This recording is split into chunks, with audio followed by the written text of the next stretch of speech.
Chapter 807. Su Yozhen spoke for quite a while. After drinking 2 cups of tea, she ended her speech with one sentence: "I even have a suspicion that the southern Ming and northern Ming might even cooperate for the sake of the Zhou clan's empire. If they really do come to an agreement and work together to deal with foreign powers, then no power in the world would be a match for them." When he said this, Su Yozhen's attitude was firm, as if what he said was the truth. However, he didn't know that the world he was talking about and the world Yang Chendong was talking about were worlds apart. Putting everything else aside, what he saw was only the great Ming Empire. It also included the surrounding small countries, Korea, Japan, Mongolia, and other places. He couldn't imagine how big the world was outside of Asia, how many countries there were, and how strong or weak they were. But Yang Chendong knew, and his goal was grand. He didn't just want to conquer the great Ming dynasty, nor did he want to repeat the glory of the Mongols. He also wanted to achieve an even higher goal, and that was to unify the whole world, and let all the Han people stand at the peak of the world. If he had to describe it in one sentence, it would be that as long as he could see the world, it would become the territory of the Han people, and it would be under the rule of the Han people. This was a great dream that no one in the past or in the future would be able to achieve. Even if Yang Chendong came from the future and had advanced technology, it would still be very difficult to achieve this goal. After all, this didn't only involve military affairs, but also religion, faith, culture, geography, and so on. However, Yang Chendong still did it without hesitation. With his current strength, he could be a rich man, or even a carefree prince. He could occupy his own land, establish his own country, and unify his own territory, ensuring that he could live a good life. However, he didn't make such a choice. He thought about how the world treated the Han people in the future, and how the Han people couldn't obtain true fairness in many things. Since he came here, he had to think of a way to change everything. Perhaps thousands of years later, he wouldn't be here anymore, and his descendants wouldn't be able to live up to expectations. In the end, the world would change again. However, he wouldn't refuse to do what he should do, and he wouldn't stop doing it because of the law of development. There were always people who had to do things. If the Han people wanted to achieve these goals, who knew how many people they would have to kill in the end, and how many countries would have to be destroyed? But so what? Buddha said, "If I don't go to hell, who will go to hell?" If there was any punishment from the heavens, then it would be directed at him. As long as the Han people could live a better life and have a higher status, it would be worth it for him to sacrifice himself to help all the Han people. After Su Yozhen finished speaking, he talked about how powerful Bai Ming's military was now. Subconsciously, he was also advising Yang Chendong to stop. He even revealed his own thoughts in his words. If Yang Chendong was willing to stop his expansion and hand over all the mercenaries to the court, he would be willing to protect him and let him live a carefree life as a prince with a different surname. Chuckling, Yang Chendong looked at Su Yozhen with a cold gaze. As the saying goes, a person in Jianghu is like a boat going against the current. If you don't advance, you will fall back. The situation was already like this, so how could he possibly retreat? Even if he handed over his military power and obtained the identity of a prince, who could guarantee that once the great Ming dynasty gained the upper hand, there wouldn't be a day when they would kill the donkey after it had outlived its usefulness? Would there be a day when they would casually find a reason to kill him? Yang Chendong didn't like the idea of putting his life in the hands of others. As the saying goes, one's life is up to oneself and not the heavens. Since he already had this ability, why should he put his hopes on others? Chuckling, Yang Chendong looked coldly at Su Yozhen. "Minister Su, I already know what you said. I also appreciate your good intentions, but you are not me, so you can't make decisions for me. Similarly, I am not you, so I can't make decisions for you. But I can still give you a suggestion." "Oh? Loyal Duke, please say it clearly." Su Yozhen looked like he was all ears. Actually, it's not much of a suggestion. It's just the truth. After I leave, you can go into the palace to see Daizong. Tell him everything about your relationship with him, including how much you've received and what you've done for him. You can tell him everything. You can even tell him that Baiming won't allow other forces to exist. Loyal Duke also won't allow other forces, including Baiming, to exist. The best way to solve this problem is to take advantage of the fact that my army is outside and people are in Yangjia village to immediately attack me. This is the best way to solve this problem once and for all. There was a smile on his face, but every time he said a sentence, Su Yozhen's body couldn't help but tremble. How was this a suggestion? It was clearly a threat. Su Yozhen had done a lot of research on Daizong. If you really had a problem with government affairs, he could forgive you. If you were just greedy and had a good performance, he would only remind you. He wouldn't really do anything to you. After all, the great Ming dynasty didn't kill imperial censors and didn't punish scholars. The ancestral law still had some effect. However, if you dared to live off one person and betray another, then it was absolutely intolerable. The previous Minister of Justice, Yu Shiyue, was someone that Daizong had personally favored and promoted. In terms of closeness, he was much stronger than him. But in the end, what happened? Was it because Yu Shiyue was found to have private contact with southern Mingyingzong and was immediately executed? Yu Shiyue said that Kill had been killed, so why should Su Yozhen be fine? Did he really think that everything would be fine if he took the initiative to admit his mistake? Too naive. Su Yozhen, who was already covered in cold sweat, was no longer as confident as when he analyzed the situation of the world. He continuously wiped the sweat with his sleeve and looked at Yang Chendong. He forced a smile and said, "Loyal Duke, I'm joking." Humph. This is indeed a joke. I also hope that you won't give me the chance. Otherwise, I don't know if I'll be fine, but you will be the first to die. If that day comes, even if Daizong wants a good reputation and let your family go, I won't let them go. Don't blame me for being ruthless. Being merciful to one's opponent is being cruel to oneself. I will definitely not do such a stupid thing like letting a tiger return to the mountain. That's all I have to say. You should think carefully about what to do in the future and what to do. After saying this, Yang Chendong stood up. He didn't look at Su Yozhen and didn't listen to any of his explanations. He turned around and walked out of the room. At this moment, he needed to give Su Yozhen time to think carefully. In a hurry, even if the other party made a choice, it might not be sincere. Yang Chendong had already left. Su Yozhen felt his body go soft and leaned against the chair and collapsed into a ball. No matter how regretful he was now, and no matter how much he didn't think highly of Yang Chendong, he had no choice now. It wasn't an exaggeration to say that he had already boarded Yang Chendong's ship. Now, even if he wanted to get off, he had to. He seemed to have no other choice. It had been 7 or 8 days since Yang Chendong returned to the capital of Baiming. Seeing that the new year was coming in 3 days, the atmosphere of the entire Yang family manor became lively. Ever since he entered the capital on the 2nd day, Yang Chendong had been holed up in the manor and hadn't gone out. Firstly, he didn't want to add any pressure to the guards around him. Secondly, he didn't want to excessively provoke the Baiming court. Jining had already sent someone to pass on the message. Daizong had agreed to most of the requests that they had discussed, but there were some specific details that still needed to be discussed. From today onwards, Jining would personally come to the Yang family manor to talk and make the final decision on some matters. Beta Persei, I'll leave this matter to you. In the morning, Yang Chendong practiced martial arts and ran 5 kilometers with the guards. When he returned to the courtyard, he said this to Beta Persei.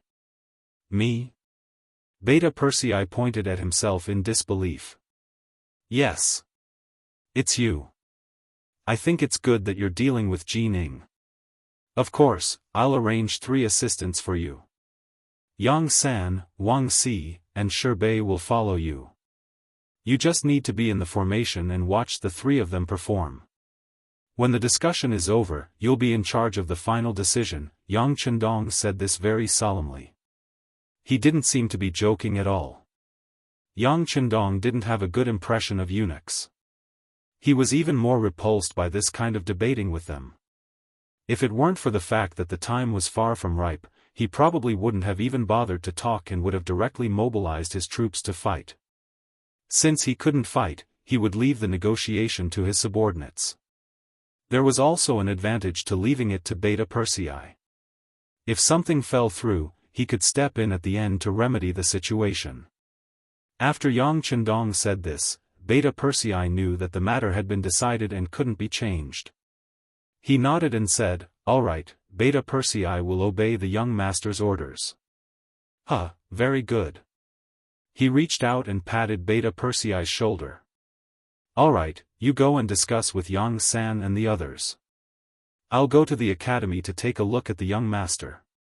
Yang Chendong didn't bring any guards. This was a sign of his confidence in the safety of the Yang clan. He strode to the outside of the academy. Along the way, many people would salute him from afar when they saw him, expressing the most sincere respect in their hearts. Chapter 808.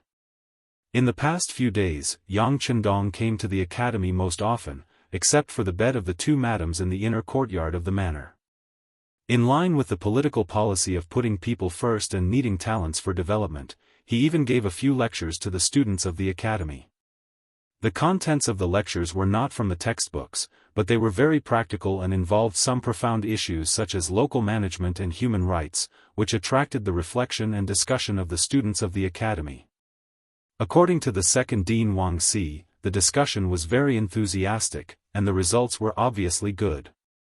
The new year was coming soon, and the negotiations were about to begin. Everything was developing in an orderly manner as expected. Yang Chendong was in a good mood, humming some tunes of the later generations as he came to the gate of the academy. Coincidentally, he bumped into Junko, who was dressed in Han Chinese clothing, but it still set off her slim figure. Junko was at the age of 18 or 19, which was the most beautiful time of her life. Suddenly, she saw Yang Chendong here, and the other party was alone. This scene and this sudden encounter made her stunned in place, and then quickly lowered her head. Yang Chendong was also a little surprised by this unexpected encounter. But since they met, it was not good to not say anything, so Yang Chendong tried to pretend to be normal and said, "It's Junko, how are you? How are your studies here? You should be used to life here." 2 years ago, the two of them were still in contact with each other. At that time, the relationship between the two of them was much warmer than it was now. There was even a time when the two of them almost had a spark of love. But with the passage of time, her feelings for Yang Chendong slowly decreased. At this moment, Junko didn't know how to face Yang Chendong. She didn't even know what to say to him. Seeing Junko standing there for a long time without speaking, Yang Chendong's expression was slightly embarrassed, and then he said, "Oh, you still have things to do, then you can do it." After saying this, Yang Chendong was about to walk past Junko. But just as he took a step, Junko, who was lowering her head, suddenly said, "What? You don't want to see me? You're not even willing to spend some time alone with me?" Yang Chendong looked aggrieved. "I was talking to you, and I even acted like I cared about you, but you didn't answer me at all." Of course, such words could only be suppressed in his heart. Yang Chendong wasn't that stupid to reason with a woman. He chuckled, looking very calm. How could that be? After all, we're old friends. Oh, right, do you have any plans for the future? After the new year, I will take the people in the manor and leave for the grasslands. If you are willing, you can come with me. Of course, if you miss your royal father, I will arrange for someone to send you to your own country after we reach the grasslands. How should he treat Junko? This was a problem that the two ladies often talked about with him these days. Junko was young and beautiful. She grew up in the palace. She had a noble and elegant temperament, the kind that men couldn't help but like. Yang Chendong was a man, a very normal man, and a healthy man. If he said that he didn't have any thoughts about her, he wouldn't believe it. But when he thought that one of his goals in the future was to destroy the Japanese army and rebuild it, he had to suppress his thoughts about Junko. Not only did he want to marry her, but he also wanted to destroy her country, especially the country that belonged to her royal father. No matter how he looked at it, it was so unreasonable. Yang Chendong was a person who cared about his face. He couldn't do such a thing. After thinking about it, Yang Chendong made the decision to let go of Junko. Of course, this decision was made by himself. If Junko didn't want to leave him and insisted on following him, then he would stop while he was ahead. The choice he was making was a test for him. Yang Chendong actually said that he would let her go. This was what Junko had been thinking, but she didn't know why. Now, after hearing this sentence, she was not happy at all. There was a faint sense of loss in her heart. I will give you an answer after thinking about it, okay? Anyway, no matter what, I will go to the grassland with you, right? Junko didn't make a decision right away. Instead, she decided to use this time to think about it. She had to admit that Yang Chendong's shadow had long been in her heart. If she was just an ordinary Japanese woman, she was afraid that she would have already found a way to throw herself into the arms of this man who gave her the feeling that he was omnipotent and had the most solid arm. But she was not. She was the daughter of the Emperor of Japan. She was destined to dedicate her life to the country and her family. This mission was instilled in her heart since she was a child. It was not something that could be changed in 2 years. Yang Chendong didn't expect her to answer right away. This was something that would decide her life. So he nodded painfully. Okay, after you reach the grassland, you can come to me after you have made your decision. No matter what decision you make, I will understand and support it. Thank you, Junko said gratefully when she heard Yang Chendong understand her so well. You're welcome. Yang Chendong, who answered with a smile, suddenly remembered that the negotiation with Jining was still lacking a recorder. He remembered that Junko's Chinese was not only good, but her handwriting was also very beautiful. So he had another idea. By the way, the negotiation between the Beiming Imperial Court and us will begin soon. If you are interested, you can be a recorder. Recorder? Junko raised her head and looked at Yang Chendong with those big eyes that seemed to be able to speak. Yes, a recorder. You will record what both sides have said, as well as the final result of the negotiation. It is actually a bit difficult. If you are not willing to go, I will arrange for someone else to do it. Yang Chendong didn't know what Junko meant, so he didn't say anything. No. I am willing to go. To Yang Chendong's surprise, Junko actually nodded excitedly. As the emperor's daughter, she seemed to be very interested in politics since she was young. Now that she was lucky enough to witness the negotiation between Beiming and the mercenaries, she naturally wouldn't reject such a good thing. Okay, then you should prepare well. Yang Chendong nodded. He also had his own plans in mind. He wanted Junko to understand more about the situation on his side. Perhaps after a comparison, she would discover how weak the Japanese Empire was and directly throw herself into his arms. After this meeting, Jining quickly brought a group of people to the Yang village. A large house was specially arranged in the outer courtyard. The fire inside was very strong, and it became the place for both sides to negotiate. Beta Persei appeared as the main negotiator. Along with him were the chief of security, Yang San, the second dean of the Yang Academy, Wang Si, Yang Chendong's personally appointed advisor, Shib, and the recorder, Princess Junko. Jining didn't show any displeasure towards Yang Chendong not personally participating in this negotiation. On the contrary, he was somewhat happy. After all, Yang Chendong gave him too much pressure. Anyone who faced such a strong opponent would bear a heavy psychological pressure. Under such a mentality, it was very difficult to negotiate a favorable outcome. Young heir, on the other hand, was different. He would not give himself any pressure. This way, when they were talking, he would be able to express his own demands better, and even raise some excessive conditions.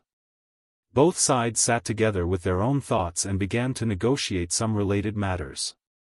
15 li away, in the capital of Baiming, in an extremely ordinary courtyard, several people were gathered to discuss a heaven-shaking matter. It wasn't an exaggeration to call it a major matter, because the ultimate goal of this matter was to kill the Duke of Loyalty, Yang Chendong. When Yang Chendong arrived in the capital of Baiming, the ones who were nervous were naturally the Baiming faction. First, they had to make a choice between attacking or not attacking, and once they chose to cooperate, no one would harbor any evil intentions toward the Duke of Loyalty. But just because Baiming didn't have such thoughts didn't mean that others didn't, like the Southern Ming Empire. The people in this room were assassins sent by the Southern Ming Empire. They had made the decision to assassinate Yang Chendong with the dual goal of striking down the mercenaries and Baiming. And once their goal was achieved, it was easy to imagine what kind of chaos it would cause. At that time, both sides would fight to the death, and no matter who won or lost, the Southern Ming Empire would be able to reap the benefits. When the Southern Ming Emperor, Zhu Qizhen, made this decision, he gave the task to his most trusted aide, Cao Jixiang. Then his nephew, Cao Xian, rushed all the way from Nanjing to Beijing and began to make various preparations for the assassination. In the room, the one sitting at the head was Cao Xian. He had arrived in the capital of Baiming last night, and he was naturally very familiar with this place where he had stayed for decades. He quickly contacted the Southern Ming Empire's embroidered uniform guards, and today's meeting was held. In order to prevent the news from being leaked, these embroidered uniform guards who took orders from the Southern Ming Empire didn't know what their mission was. They only knew that they were going to kill someone. Cao Xian's gaze was gloomy and cold. He first looked around at his subordinates before saying, "His Majesty Yingzong values this mission greatly. Once it's completed, I can guarantee that all of you will enjoy glory, splendor, and wealth in the future. You only need to complete this task, and you can return to the Southern Ming Empire as meritorious subjects. And for the sake of Dawning's goal, I need all of you to mobilize your most elite forces and wait for my orders. Do you understand?" Understood. Even though they didn't know who they were going to kill, they didn't need to think too much about the huge benefits. At this moment, they were blinded by the benefits of succeeding and had lost their rationality. Chapter 809. Cao Xian first arranged for his subordinates to gather elites, and then he disguised himself and made a trip to the Dong residence in the city. Although it was called a residence, it was just a slightly larger courtyard. The owner, Dong Bao, was the general of Baiming's Yongding Gate, but he was only a trifling 6th-rank military official. And this was only because Dai Zong had recently increased the treatment of generals. Otherwise, with his salary alone, it would have taken him countless years to buy a courtyard like this in the capital, where every inch of land was worth its weight in gold. The general of the Yongding Gate was just one of Dong Bao's official identities. He had another identity, a hidden chess piece that Dai Zong had left in Baiming's capital.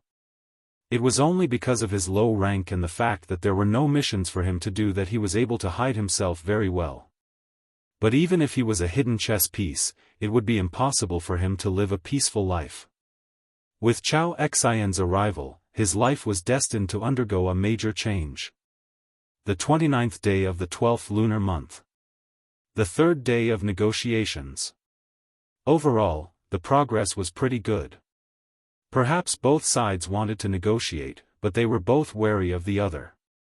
Thus, many major issues had already been settled, but there were still some minor issues that required both sides to make some concessions. These matters were left to Beta Persei and the others. Yang Chendong only needed to listen to the reports after the negotiations and look at Junko's records. As a result, he was quite content, and he was able to spend more time with his 2 wives every day. However, life seemed to be filled with all kinds of accidents. Whenever a problem appeared, another problem would involuntarily pop up. It had only been a few days when the Yang Manor's housekeeper, Yang Neng, appeared outside the inner courtyard, saying that he wanted to see the sixth young master. Yang Neng was the eldest son of the Yang clan's steward, Yang Hai. Yang Hai had followed Yang Rong for many years, so there was no need to doubt his loyalty. Yang Neng had inherited his father's character, and after becoming the steward of the Yang clan manor, he had performed well and was now in charge of the immortal abode. Yang Chendong was somewhat taken aback by this sudden request, but in the end, he still went to see him. Only then did he learn that the immortal abode had suffered from mass food poisoning. There were 4 tables full of 20 customers who had eaten something bad, and they refused to leave the immortal abode. Today was the 29th day of the new year. The closer it was to the end of the year, the better the business of the hotel became. Those who had money in their pockets would call their friends. When they gathered together, it was inevitable that they would eat and drink. The immortal abode, which had the best taste, the best environment, and the best way to show off one's status, became the place where everyone fought to be the first to gather. Compared to normal times, business in the immortal abode was exceptionally good before and after the new year. It wouldn't be an exaggeration to say that it was hard to find a place. Even the best locations had to be reserved a few days in advance. But in such a lively time, the sudden appearance of poisoning, one could imagine how big of a commotion it would cause. However, a mere poisoning incident wasn't enough for Yang Ning to rush back to the Yang family manor to see him. In such a large restaurant, once such a special incident occurred, they must have already taken measures to deal with it. Thus, Yang Chendong looked at the nervous Yang Neng and asked, "Speak. Is there some important figure among the poisoned customers?" As soon as Yang Chendong said this, Yang Neng's eyes revealed a very surprised expression. Sixth young master is indeed formidable. Indeed, one of the 20 poisoned customers is the current imperial censor of the rite, Dong Chunhua. Because such a person is involved, we do not dare to act rashly. How could we possibly invite the sixth young master over? Yang Chendong chuckled, an expression that said, as expected. This Dong Chunhua could be considered an old acquaintance. He had once wanted to show off in front of Wang Chong and trample on Wang Chong's face, but in the end, he had naturally suffered a loss. Among the current second-rank officials, Yang Chendong and Yu Shiyuan naturally didn't get along, so Yang Chendong had gotten rid of him. The remaining second-rank official was Dong Chunhua, who had been the left deputy imperial censor at that time. Wang Chong didn't expect to meet them again, and the other party had even been promoted from deputy to official. But this time, it was obvious that the other party's luck wasn't good, and Wang Chong was in the wrong. I understand. Since that's the case, this young master will personally make a trip. Since it involved a second-rank official, even if it was for the sake of face, it wouldn't be easy for an ordinary person to handle it. If Yang Chendong wasn't in the capital, it would be fine.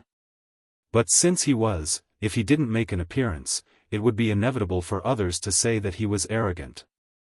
It was best not to leave such a domineering impression. Yang Neng was naturally overjoyed that the sixth young master was going to personally make a move.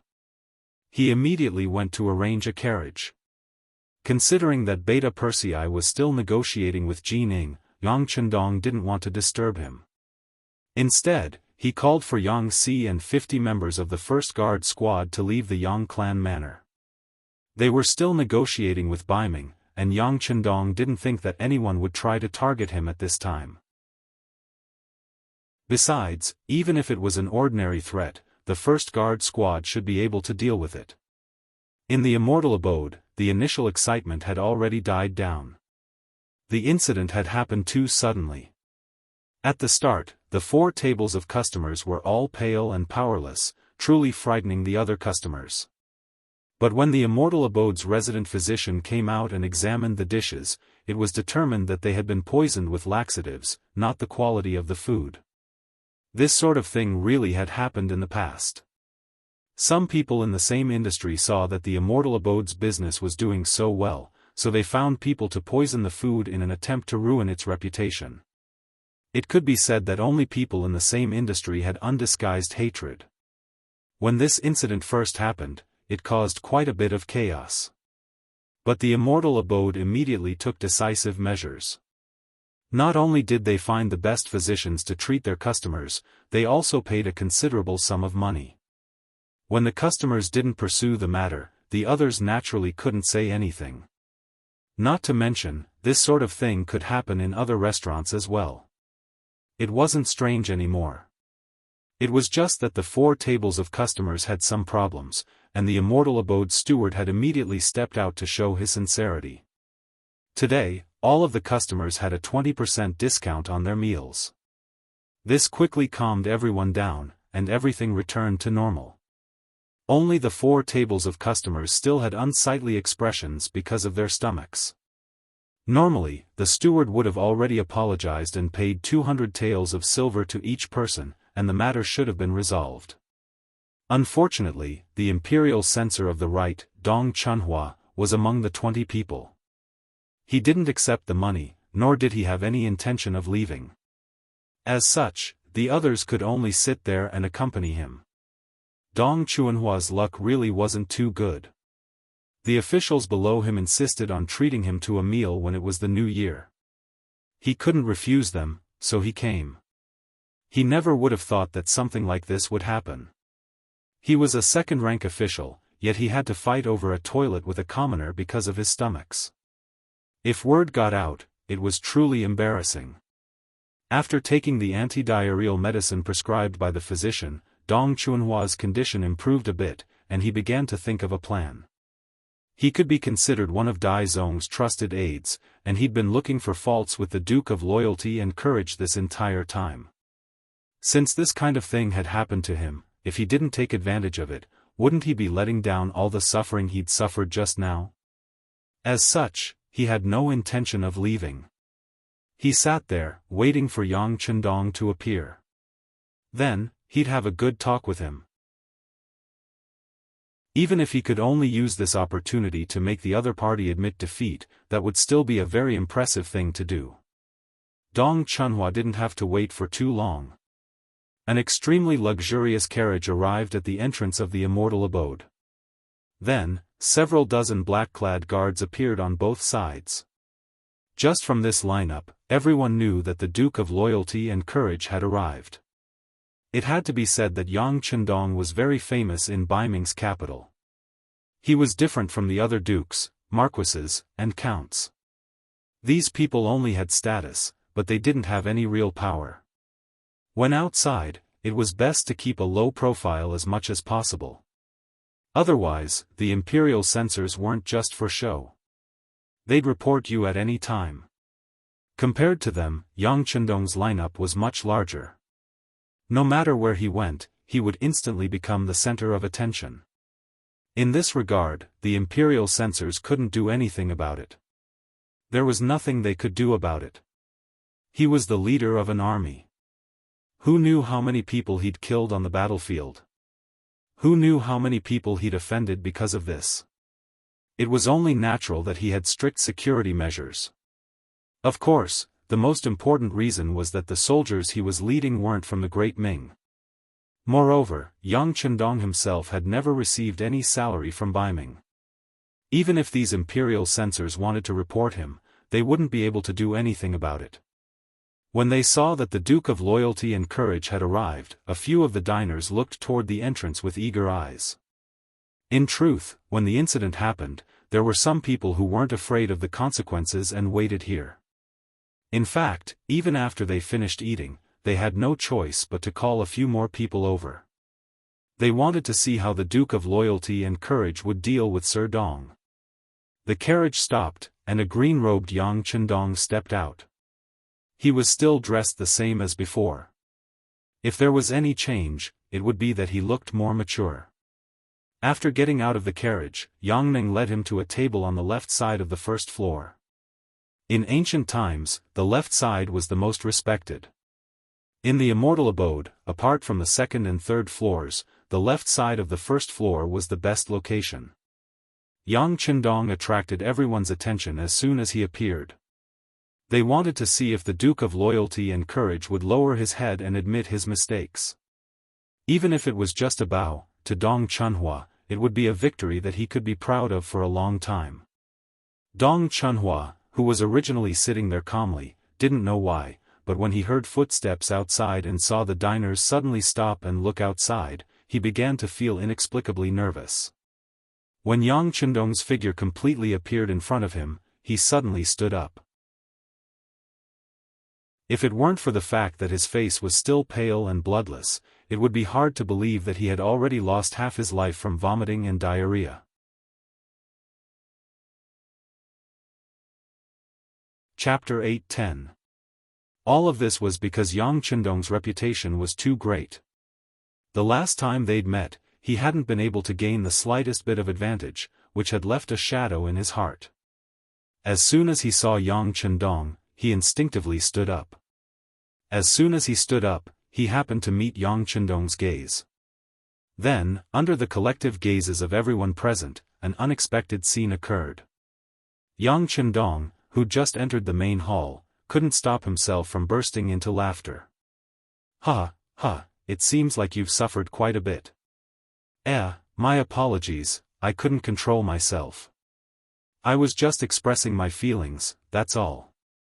Not only did Yang Qindong not have the slightest intention of apologizing, he even had a mocking look on his face. Instantly, the other diners all fell silent. Then, when they came back to their senses, they also began to laugh loudly. This laughter caused Dong Chunhua's face to turn red. He'd been waiting for the other party to teach him a lesson. Who would have thought that when the other party came, he'd be the first to stand up in fright? Then, he'd be ridiculed instead. If news of this spread, he'd probably become a laughingstock. The originally tense atmosphere was completely dispelled by this laughter. Dong Chunhua knew that there was no point in keeping a straight face, so he could only face it head-on. With a serious expression, he asked, Duke Zhongdan, the immortal abode is your business. Now that a guest has been poisoned by a laxative while eating here, how do you explain this? Yang Qindong's expression also suddenly became much more serious. He angrily said, I express my extreme indignation and anger towards the despicable people who use such underhanded means to harm my immortal abode's business. I strongly condemn them. If I discover anyone else doing this in the immortal abode, I will definitely hand them over to the authorities and give them a heavy punishment. As for the guests who have been harmed, our immortal abode will also compensate them appropriately. We will compensate them as much as we can to express our apologies. Sir Dong, I presume that the stewards of the immortal abode have already given each of your guests 200 taels of silver. Don't tell me you didn't receive it. The words he'd said earlier were all righteous words, but if one thought about it carefully, they were all just diplomatic words. This was also a common tactic used by various countries in the future. Towards the end, it was as if they were trying to make a big issue small, and a small issue into nothing. However, if one person had to pay 200 taels, 20 people would pay 4,000 taels of silver. This wasn't a small amount.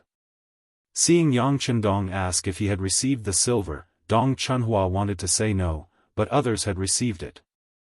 Why didn't he?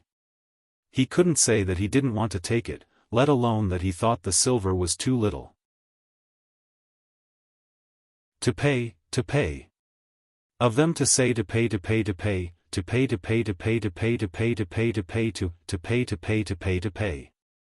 Pay. To pay to compensate to pay to choose to pay. Of. To pay a. In other words, the immortal abode's methods were already very fair, leaving the others speechless. When Dong Chunhua saw that the others didn't say anything after receiving the money, he knew that he was alone.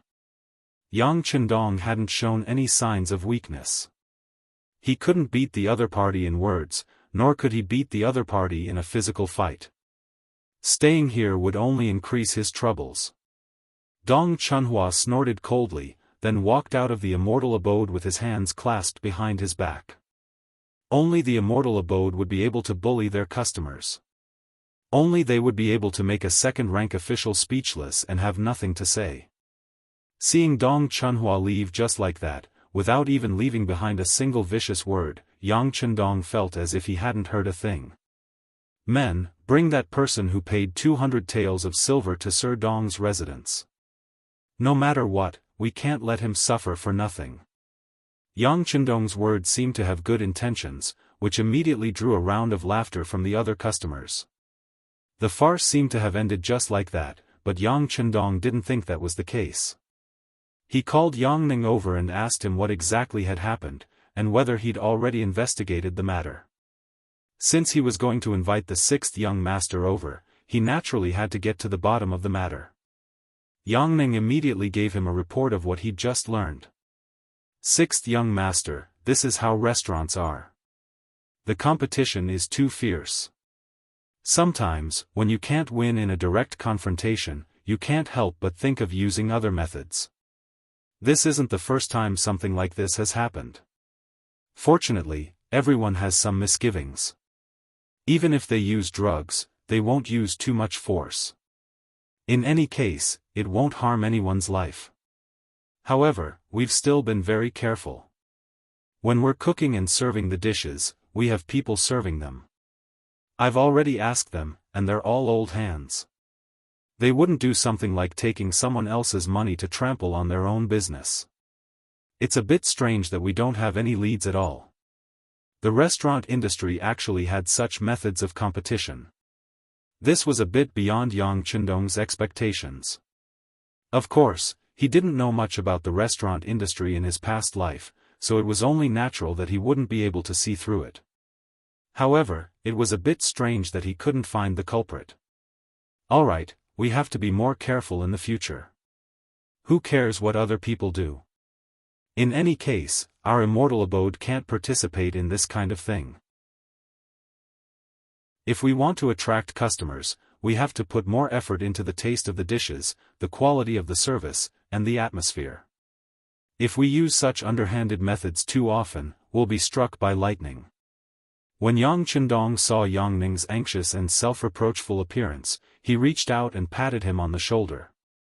He had served the Yang clan for generations, and had even changed his surname to Yang. Such a loyal person should be encouraged, not discouraged. Yang Chendong nodded emotionally when he sensed Yang Chendong's concern for him. His eyes even reddened as he said, "That's right. We'll remember the sixth young master's words. In the future, we'll continue to improve ourselves. We won't use any underhanded methods. This was just a small matter." If not for the fact that this matter involved a second-rank official, Yang Chendong wouldn't have asked about it. Yang Ning also wouldn't have bothered him over such a small matter. Now that Dong Chunhua had taken the initiative to leave, the matter could be considered to have come to an end. It was just a case of diarrhea. They'd discovered it in time, and given sufficient compensation, so the matter was quickly resolved. Yang Chendong returned to his carriage and headed for the outskirts of the capital. Yongding Gate. This was one of the 12 outskirts of the capital of Baiming, and it was also the road that Yang Chendong had to pass through to reach the Yang clan manor. He had already walked this road countless times, especially when Yang Chendong had first arrived at the capital of Baiming. Because his elder sister and brother were living in the city, he would make this trip every few days. It was just that after Yang Chendong returned, his brothers and sisters all sent people to the Yang family manor to take the initiative to meet him. It was likely that they also knew that their little brother's status was different. It was somewhat difficult for him to see them, and it was also a test of safety. This saved Yang Chendong the trouble of running around. He had already met with the people he needed to meet in the capital. If there really was something, they would naturally take the initiative to look for him at the Yang clan manor. With nothing else to do in the capital, Yang Chendong returned home. Under the protection of the first guard, he left the inner city and headed straight for the Yongding Gate. It was almost the new year, and the streets were bustling with people. There was an endless stream of peddlers, and the common people seemed to be spending more than half of their annual income in these few days. This made the city seem extremely lively, and there was already a festive atmosphere to it. Yang Chendong sat alone in his luxurious carriage, a sincere smile on his face as he listened to the hubbub of people outside. The common people lived and worked in peace and contentment. Wasn't this what all those who worried about the country and its people wanted to see? This was also the true reason Yang Chendong wanted to carry out a peaceful evolution. If possible, he naturally hoped to use the method of boiling a frog in warm water to influence and infiltrate the great Ming dynasty. In the end, they would become part of the new country without any signs of life. Nothing could be better than this. But now, it seemed that this was just a thought. Based on what Su Yozhen, Hu Shao, and Yang Guang had said, Bai Ming had trained so many new soldiers and built so many firearms. It was clearly impossible for them not to fight a battle. Perhaps they were feeling too full of themselves, believing that they were the strongest army in the world and could properly wrestle with the mercenaries. When facing such a person, if one didn't beat them into submission, it would be impossible to convince them with words alone. When he thought of this matter, Yang Chendong couldn't help but think of Su Yozhen, who wanted to get off the ship. Previously, the Bureau of Security had noticed that this minister's attitude wasn't as proactive as before. There were even many things that he wouldn't say if one didn't ask. This hidden chess piece was already on the verge of going out of control. Fortunately, after that night's meeting, Yang Chendong's warning had an effect. It made Su Yozhen sober up and realize that there were some things that he couldn't do even if he didn't want to do them. There were some choices that had been made, and there was no way to regret it. Since that night, Su Yozhen had taken the initiative to contact the Bureau of Security as before. This was a typical example of someone who was asking for a beating. Some people were like this. The more you spoke to them nicely, the more they would ignore you. On the other hand, if you hardened your tone, the other party would be terrified. Thinking about Su Yozhen, Yang Chendong's lips curved into a smile. This was a sense of confidence after he had control of the situation. At this moment, he heard a very clear hawking voice. Elixirs for sale. Elixirs for sale. Elixirs for sale. Elixirs for sale. If you eat my elixirs, you can prolong your life and stay young forever. This shout was very loud, at least far louder than the shouts of other people on the street. It also attracted the attention of Yang Chendong, who was sitting in the sedan.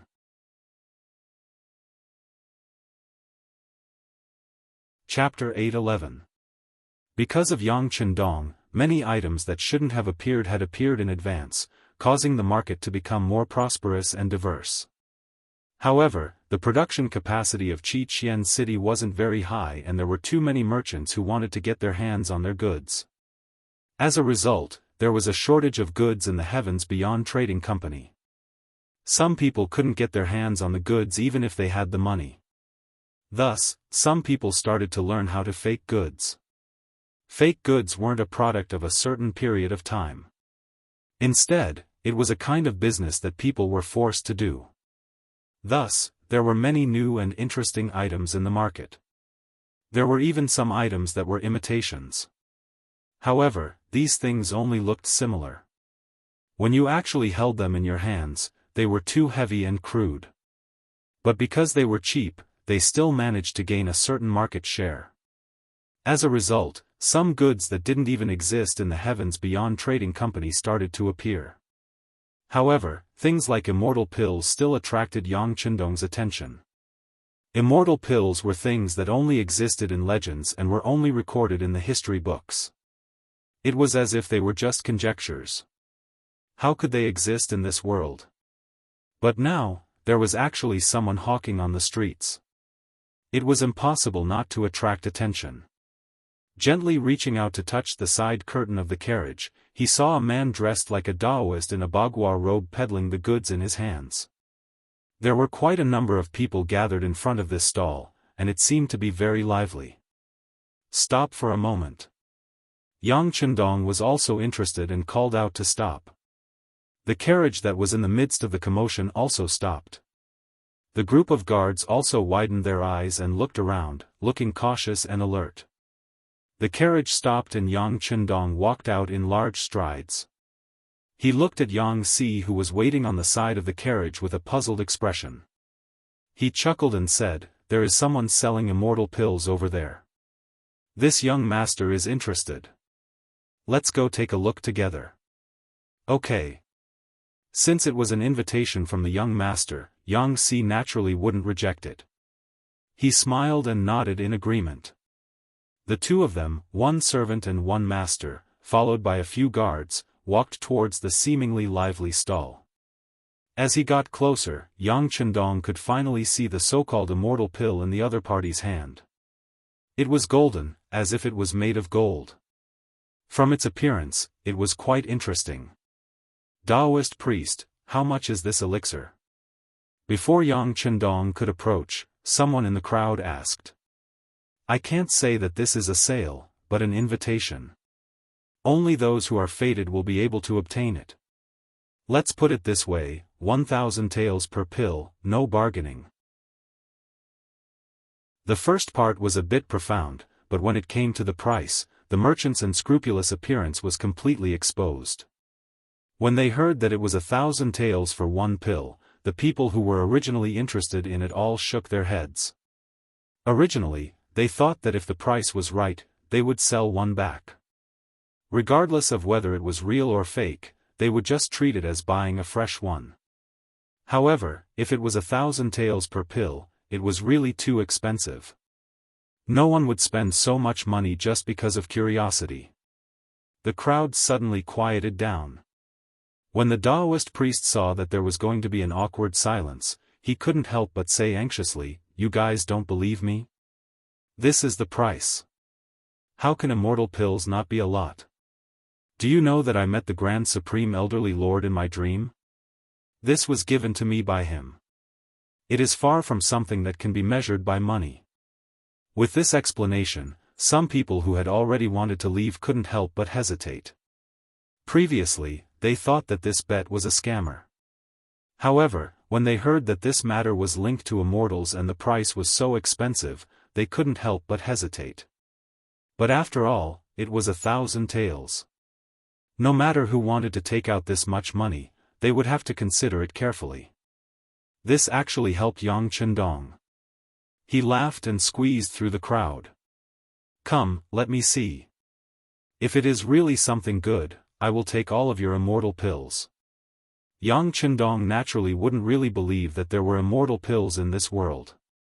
He just looked at it curiously. It would be fun to buy it for his two wives to play with. When the voice rang out, it naturally attracted everyone's curious gaze. This was a rich guest coming to visit. It was impossible not to attract everyone's attention. Because of this voice, Yang Qindong also quickly passed through the crowd and came in front of the Daoist priest. Other than Yang Si, who was following closely by his side, the other guards were blocked out of the crowd for a moment. This young master is someone who knows his stuff. Come up and take a look. Seeing that there was a guest, the Daoist priest's anxious expression changed. He laughed and handed the golden, immortal pill, in his hand to Yang Qindong. But because there was still a stall between them, his hand still couldn't reach in front of Yang Qindong. Since the Daoist priest couldn't pass it to him, Yang Qindong reached out to take it and squeezed his body forward. Just when his arm was about to touch the Daoist priest's palm, the Daoist priest's eyes suddenly flashed a murderous intent. Then, he suddenly raised his left arm that hadn't moved. A black muzzle was aimed at Yang Qindong's body. The sudden accident caught everyone off guard. Even Yang Qindong instinctively moved his body sideways in the face of this unexpected situation. And just as he moved, a gunshot sounded. The flintlock hit Yang Qindong's body. The strong recoil made his body tremble. "There's an assassin." Yang Si, who was following by the side, witnessed all of this with his own eyes. His eyes immediately turned red. His right hand touched his waist. There was a Type 54 that he always carried. Daring to assassinate the young master, no matter who this person was, he must die. His hand reached behind him. Yang Xi's face quickly changed. It was not because of anything else, but because his hand was suddenly pressed down by someone. That person seemed to be incomparably strong. He actually made his body unable to move at all. Since they had set up a killing trap, the Daoist priest would not be the only killer. Among the crowd, there were many of his accomplices. Seeing that they had started to act, these people did not hide anymore. One by one, they used their own methods. Yang Chendong was hit by a flintlock at close range and fell to the ground. Yang Xi, who was the closest, was also temporarily restrained. This kind of assassination scene was seriously a first. In the past, when there was an assassination, the clues would always be discovered at the first moment and then disappear into nothingness. It was a frightening but not dangerous existence. But like this time, at such a close range, it was really the first time that he was killed. If it was a normal time, Yang Chendong would still be vigilant with his qi. But today, as soon as he appeared, he shocked Dong Chunhua and made him retreat. This made him a little arrogant.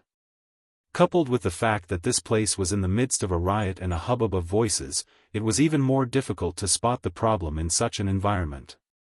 This gave the enemy a chance to succeed. Yang Chendong was shot to the ground. Blood flowed from the corner of his mouth and his face was a little pale. It was unknown whether he was alive or dead. But even so, the Daoist priest was still unwilling to die without seeing with his own eyes. He suddenly pushed the stall in front of him away, then held another loaded flintlock in his hand and aimed at Yang Chendong again. But this time, the target was not his body, but his head. After aiming at the target, the Daoist priest pulled the trigger. It looked like he was going to shoot Yang Chendong on the spot. Ah! Get lost! It was at this moment that a loud shout rang out. Yang Xi, who had his right arm pressed down, roared angrily. All the strength in his body erupted at this moment. He endured the pain of his dislocated right arm and rushed out from the crowd, arriving in front of the Daoist priest's gun. Bang! At this time, a gunshot sounded. This bullet hit Yang Xi's body. The strong force pushed Yang Xi away, causing him to fall on Yang Chendong, who was unconscious on the ground. It was this pounce that awakened Yang Chendong, who had suddenly received a blow. The moment he opened his eyes, he saw a few strong men slashing at Yang Xi's back. After a few slashes, blood was dripping, and red blood covered the ground. Ah! Yang Xi! Yang Chendong, who was awake, immediately shouted in his heart. Then, he suddenly jumped up from the ground. While holding Yang Xi in his arms, he took out a desert eagle and fired at the assassins in front of him. Bang, bang, bang, every time a shot was fired, blood would splatter. Under the powerful lethality of the desert eagle, 2 of the 3 people who were wielding the sword had their heads smashed, and their faces were unrecognizable. Another person was shot in the stomach, causing his intestines and blood to flow all over the ground. All of this happened in a very short period of time. At this time, the guards who were isolated from the crowd also reacted. With Captain Xiao Vi as the leader, Ba Daojiang on the left, and Peng Yu on the right, the 3 members formed a 3-3 formation. They held the Type 95 in their hands and activated the burst mode. Anyone who dared to block in front of them, no matter if it was an assassin or an ordinary person who was watching the show, would become their enemy. Da-da. Da-da-da, the gunshots were endless, and one figure after another fell to the ground. Even the Taoist in the Taoist robe did not manage to escape. He was shot in the head by the angry Ba Daojiang, and fell to the ground with blood all over his body. 6th Young Master. Xiao Vi and the other 2 formed the first echelon and came to Yang Chendong's side. The other guards were also rushing over. What are you looking at? Who has hemostatic medicine on them? Take it out. Yang Chendong shouted crazily. At this time, his body was covered in blood, all of which flowed out from Yang Xi's body. In order to protect himself, this person forcefully dislocated his arm, took a shot, and was even slashed several times. He was already on the verge of death.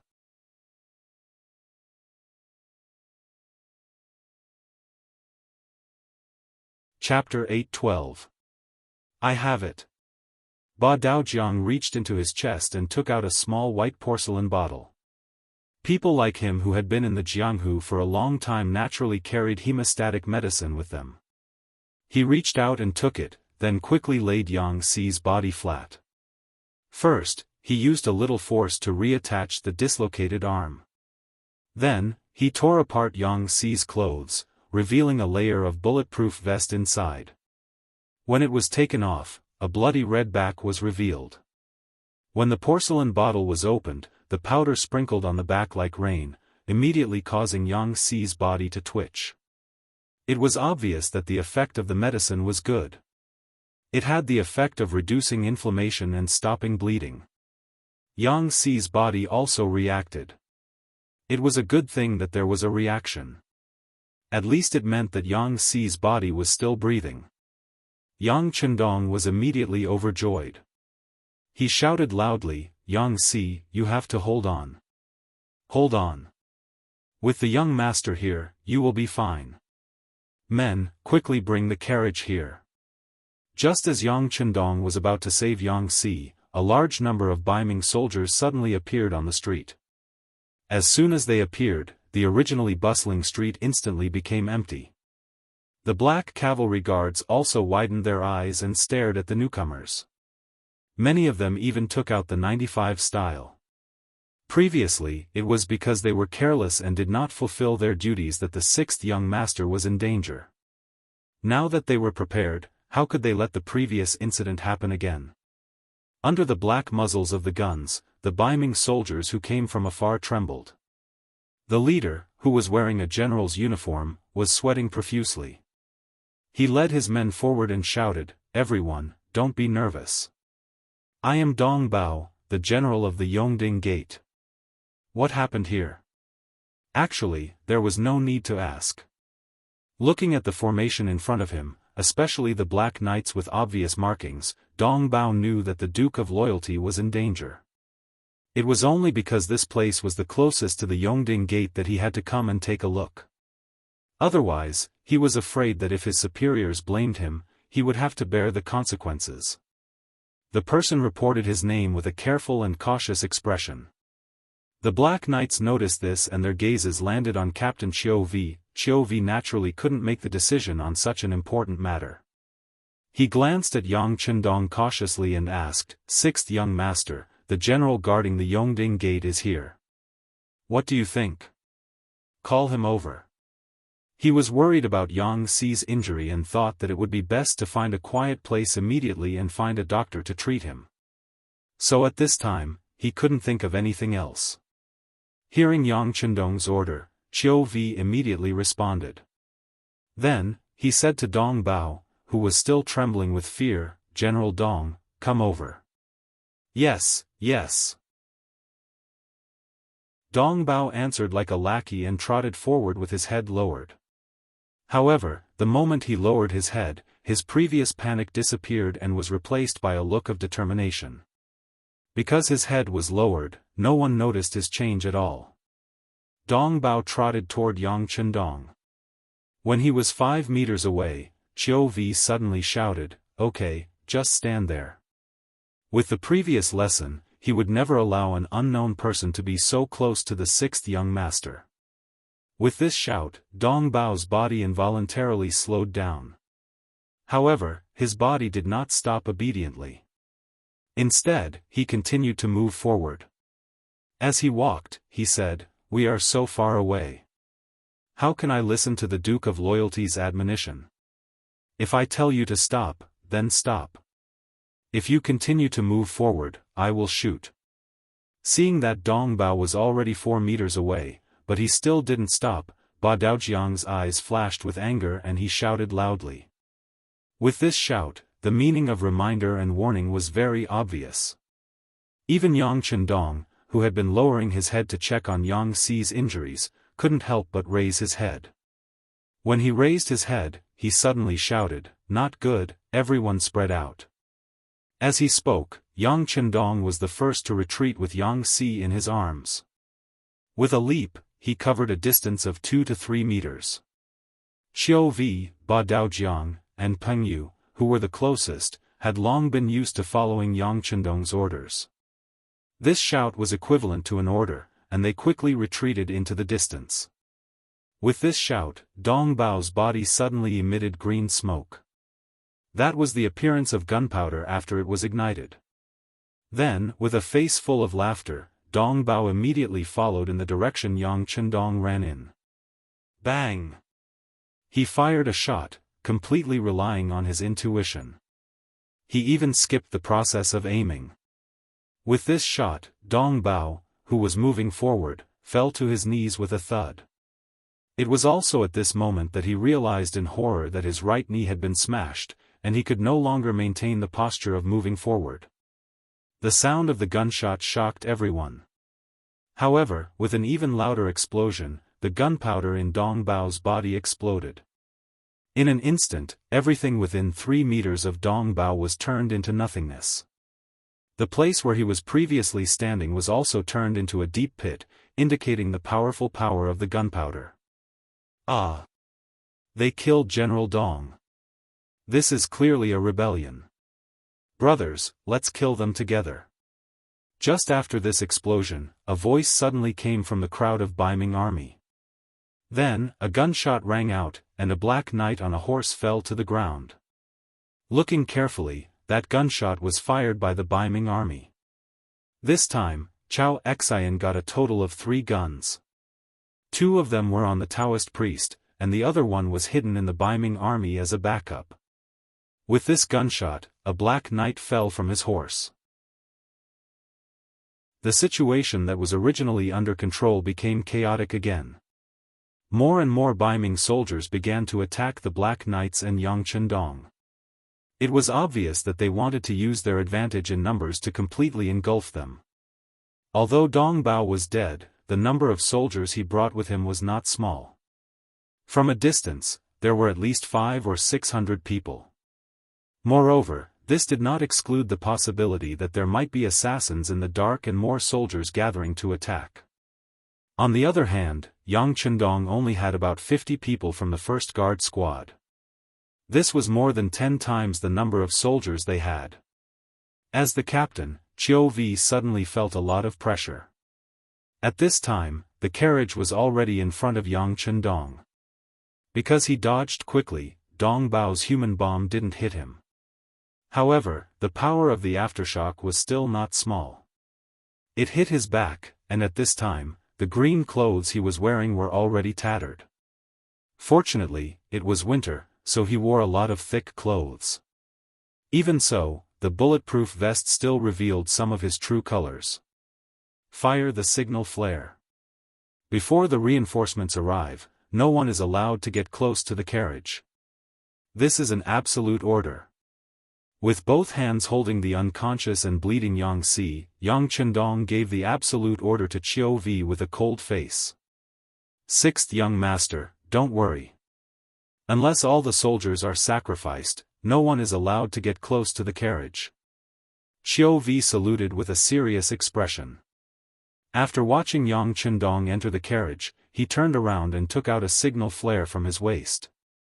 As a person who followed the 6th young master, he naturally carried a signal flare with him at all times. But there weren't many situations where he could actually use it. Every time he used it, it meant that the situation was critical and dangerous. Bang! With a loud sound, a powerful red signal flare rose into the air. Although it was still daytime, the signal flare was still very eye-catching to ensure that it would attract people's attention. After the signal flare was fired, Qiu Vi stood in front of the carriage and looked at the first guard squad members who were looking at him because of the signal flare. He said in a loud voice, "The 6th young master ordered that no one is allowed to get close to the carriage. The rest is up to my comrades." Yes. Everyone shouted in unison from the bottom of their hearts. After the 49 guard squad members responded, they quickly began to retreat.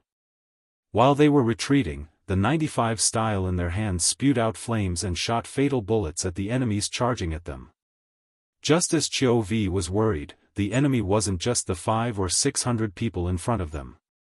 As the gunshots rang out, the Baiming soldiers who were charging at the front fell to the ground one by one. Many men dressed in black appeared from the sides and behind them. They held bows and crossbows in their hands and quickly approached them while continuously shooting arrows. They looked like they were going to eat the first guard squad members alive.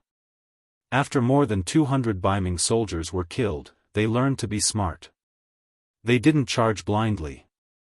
Instead, they took advantage of the complicated terrain on the street and began to look for a place to hide. Once they were safe, they would immediately pick up the bows on their backs and launch a long-range counterattack. It was true that they were not a match for the continuous fire guns, but they did not believe that these dozens of people would be able to carry much ammunition. Even if they had to exhaust the mercenaries, they had to exhaust them. The signal flare for help had been sent out, but it would take some time for them to appear. How to control the situation during this time, prevent the enemy from approaching the carriage, and complete the task given by the sixth young master became the most important problem. Just as the dead man thought, when they went out this time, because there was no plan at all, each soldier didn't bring a lot of bullets. In addition to the magazine in the gun, each soldier only brought 2 more. They thought that after a fierce attack, the enemies would be afraid and retreat. But the enemies in front of them were very tenacious. They looked like they didn't care about their lives. Coupled with the complicated terrain, the power of the 95 style was greatly restrained. Just like the previous wave of attacks, each soldier used up a magazine. If they continued like before, at most 2 more waves of attacks, they would run out of ammunition. Chapter 8:13. Everyone, listen up. Switch from continuous fire to burst fire. Don't think about killing too many enemies. Focus on suppressing them and wait for reinforcements. Chov made the most accurate judgment on the battlefield after a simple analysis. Following his orders, the guards reduced the number of shots they fired. They would only fire back when the enemy's figure was completely revealed or when they were about to charge forward and threaten them. This was perhaps the biggest drawback of firearms. Unlike swords, knives, spears, swords, and staffs, which could be used repeatedly, without logistical support, the number of bullets would decrease. The mercenaries changed their strategy and focused on stability. As the enemy, the northern Ming soldiers became even more arrogant. Seeing that there were no more bullets flying, they immediately shouted, "The enemy's muskets have run out of gunpowder. Next, it's our turn to attack. Brothers, let's charge. Kill the Duke of Loyalty and everyone will be rewarded with 500 taels of silver and be promoted by 3 ranks." The effect of the shout was obvious. The northern Ming soldiers who were originally under the threat of the 95 and had already found a place to hide were all enraged when they heard such a reward. Then, they revealed their heads from the shadows. Then, while shooting arrows, they rushed onto the main street and launched a second attack on the guards. At the sides and back of the carriage, there were at least 40 black-clothed men moving about. They were using even more advanced crossbows and arrows. Within a distance of less than 100 meters, the threat of such weapons was extremely great. In just a short while, 7 or 8 guards had been hit by the arrows. If they weren't wearing bulletproof vests, they would have become cold corpses by now. There was a large army attacking from the front, and there were people causing trouble from the sides and the rear. The first guard squad fell into a bitter battle that they had never used before. As the captain, Chov had already finished the 9.5 and was using a pistol. Even the pistol's 2 spare magazines were used up. Now, there were less than 3 bullets left in the pistol. The security team members guarding the front also fired a burst of bullets, forcibly suppressing the enemy's second attack. Then, everyone's face was solemn as they reloaded their last spare magazine. They knew that this would be their last hope. The enemies in front of him were suppressed, and the men in black behind him threw down more than 20 corpses. However, the death rate didn't scare them away. These people were like members of a suicide squad. They didn't even look at the death of their companions. Their eyes were fixed on the carriage in front of them. Their target hadn't died yet, which meant that their mission hadn't been completed yet. They still had to continue on their journey. Xiao Vi fired the last few bullets from his pistol. However, the enemy was moving at high speed. He only managed to injure one person. Xiao Vi then holstered his pistol and pulled out the 3 bayonets from his waist. He shouted, "Soldiers on both sides, follow me. No matter what, we cannot let them get close to the carriage." Without firearms, Xiao Vi and the others would have to complete the mission given to them by the 6th young master even if they had to use cold weapons. This was their mission and responsibility. Even if there was only one person left, no one would take a step back. Charge! Ba Daojiang, Peng Yu, and the others responded enthusiastically. They also pulled out their bayonets and rushed towards the men in black. After that, there was a series of clanging sounds as the two sides fought each other, and the fight became a mess. Close combat was far crueler than using firearms to kill people. Often, even if they were beaten until they were covered in blood and had lost their arms, they could still pose a threat to their opponents with their steel teeth. In such a battle, it was basically impossible to escape unscathed. Even though the individual qualities of the guards were very strong, in a battle of life and death, it was still inevitable that they would be injured or even killed in battle. After only a few exchanges, half of the remaining 20 or so black-clothed men fell, and 2 of the guards were killed and 3 were injured. These men in black were the type that knew martial arts. In terms of individual combat strength, they were far superior to ordinary Baiming soldiers. Even the embroidered uniform guards, who boasted extraordinary combat strength, could not reach their level. Moreover, the arrows in these men's hands were highly toxic. Once shot, it would not take long for them to foam at the mouth and suffocate to death. If the soldiers did not wear black armor outside and bulletproof vests inside, the number of casualties would be much higher than the men in black. Even so, Xiao Vi and the others did not intend to take half a step back. They were sad that their comrades had died, but they would not cry. They wanted to turn their sadness into motivation to kill more enemies and avenge their comrades. The rear was already engaged in a battle, and the guards were beginning to suffer casualties. The enemies in the front also tried to launch 2 small attacks. Perhaps it was because too many people had died before, so they were also afraid. But even if they were cautious enough to launch an attack, they still consumed a lot of the guards' bullets. Seeing that another big attack was coming, the two sides would inevitably have to fight with cold weapons. The situation was already very critical at this point. In the carriage, Yang Si had already been laid down flat. Fortunately, the space was big enough for Yang Chendong to use. Yang Chendong no longer cared about everything outside the carriage. Since he had handed the mission to Xiao Vi, he had to completely trust him. Right now, he had another mission to do, and that was to save Yang Si. Although Yang Si's identity was only a servant of the Yang family, whether in the eyes of Yang Chendong or in the eyes of outsiders, it was not like this. They seemed to have become his family, his closest relatives. How could Yang Chendong watch his closest relatives die in front of him and not care?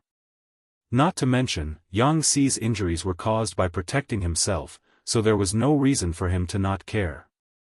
Speaking of which, Yang Si's body did not have any fatal injuries. Most of them were caused by external injuries. The only fatal injury was excessive blood loss. In the eyes of outsiders, this kind of excessive blood loss was naturally beyond their ability. However, for Yang Chendong, who had experienced hundreds of battles, suffered countless injuries, and completed countless life and death missions, it was not without a bit of hope. In the carriage, Yang Chendong first roughly checked Yang Xi's injuries. After knowing that he fainted because of excessive blood loss, he disappeared from the spot. When he reappeared, there were a few disposable infusion tubes and needles in his hands. Let's go all out. Although I haven't checked, I don't think there will be any changes to his blood type. He sighed to himself. In his past life, he was a type O all-purpose blood type. He had given blood to and received blood from his comrades more than once.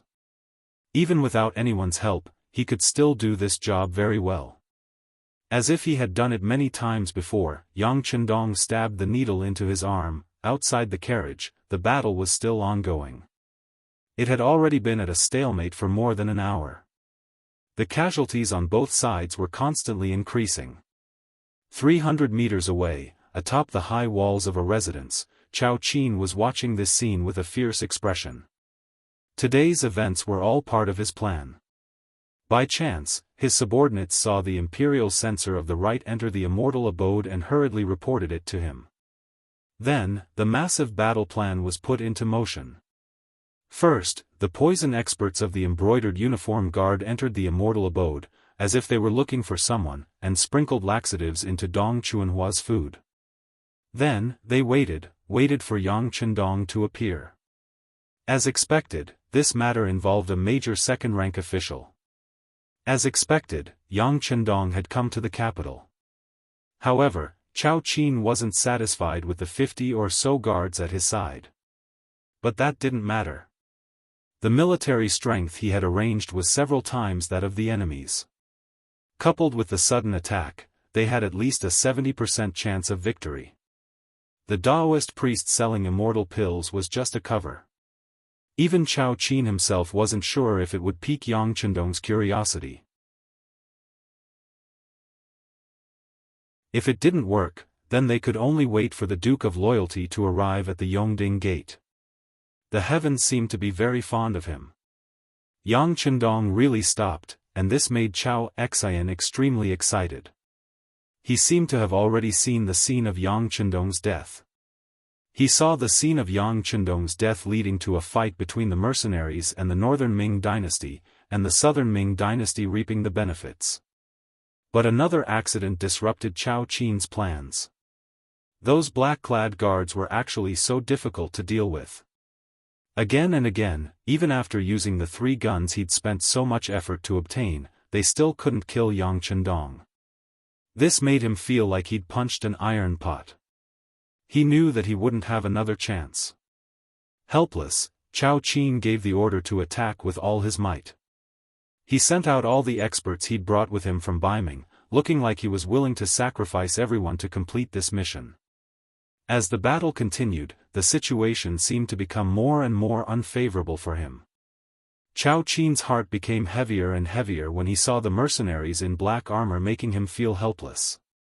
Most of the casualties were his own warriors. "Sir, look over there. Is that Beiming's army?" At this moment, a subordinate's voice sounded in his ear, attracting Chao Qin's attention. After an hour, the Beiming army in the city finally made a move. A large number of soldiers rushed over. Speaking of which, Beiming's army shouldn't take so long to react to something like this. In fact, less than half an hour after the incident happened, the higher-ups in the Beiming army knew about it.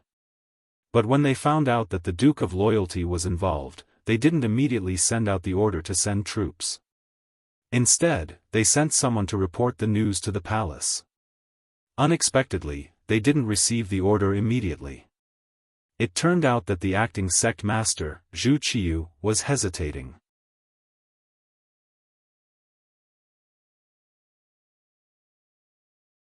Chapter 8:14. He was certain that he had not given the order to kill Yang Chendong. The head eunuch beside him, Jining, who was also the supervisor of the embroidered uniform guard, was also negotiating in the Yang manner.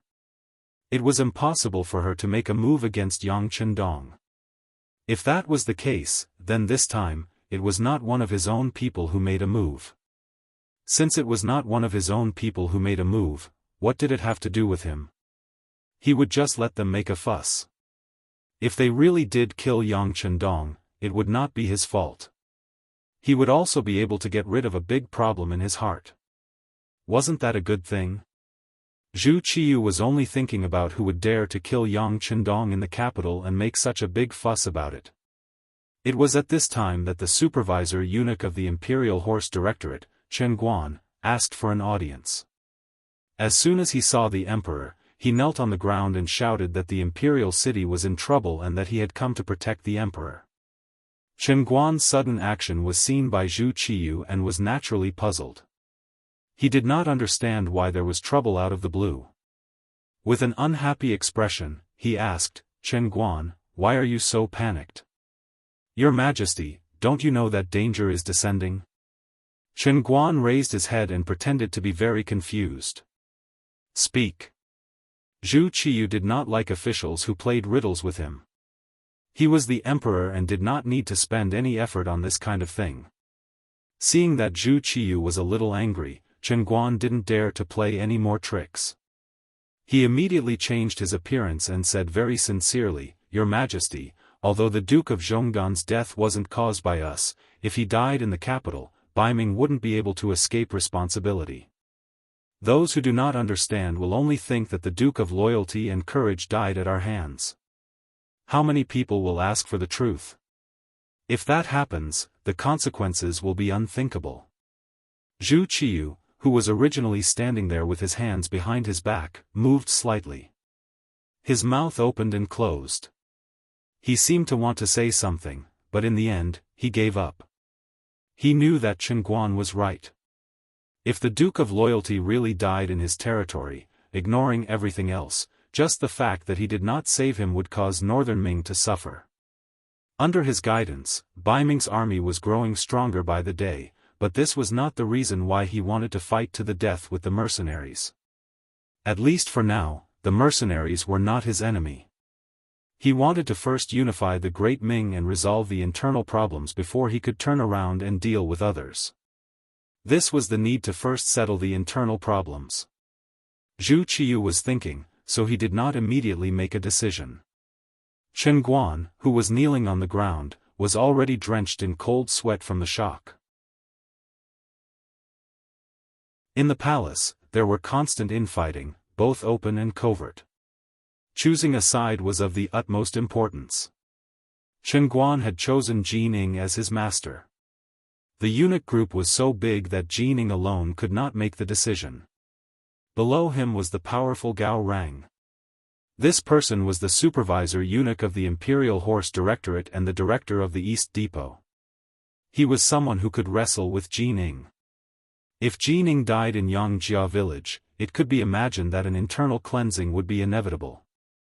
As Jinning's assistant in the Imperial Horse Directorate, Gao Rang's fate could be imagined. He had no choice but to stand out. This time, he owed a favor to Dai Zong.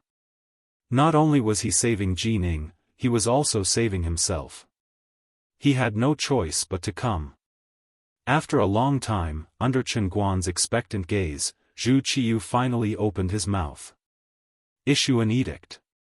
Zhang Rang is to bring people to the rescue and protect the Duke of Loyalty and Courage's life." Chen Guan's expectant face could not help but reveal a trace of disappointment. However, he knew that this was the emperor's greatest concession. He immediately kowtowed and said, "This official obeys." After Chen Guan left, Zhu Qiyu finally turned his head and looked up at the roof of a large hall. He muttered, "I have done what I should.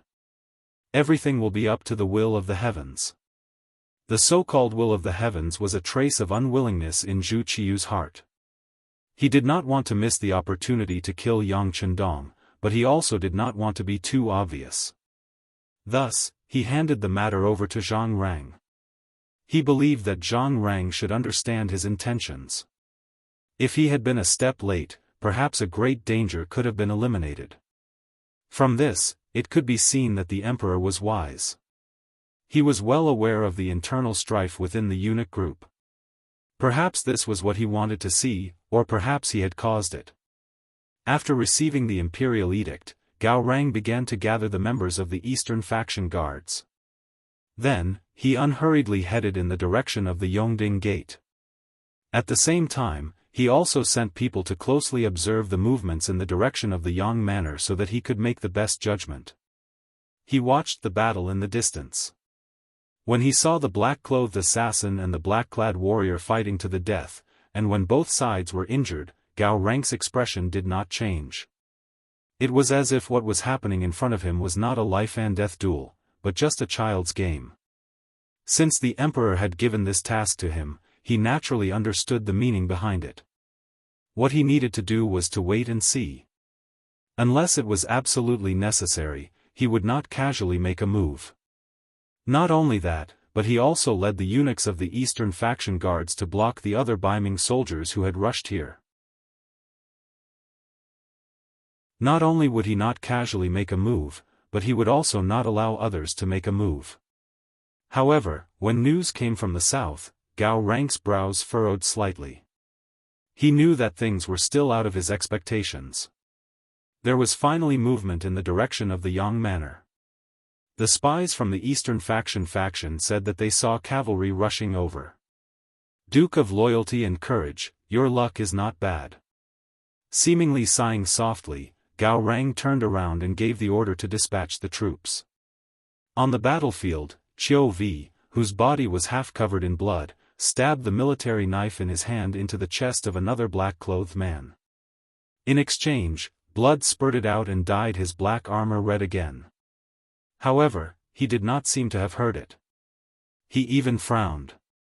His left hand unconsciously reached deep behind his waist, where the signal gun was. He was already considering whether to fire a blue signal flare.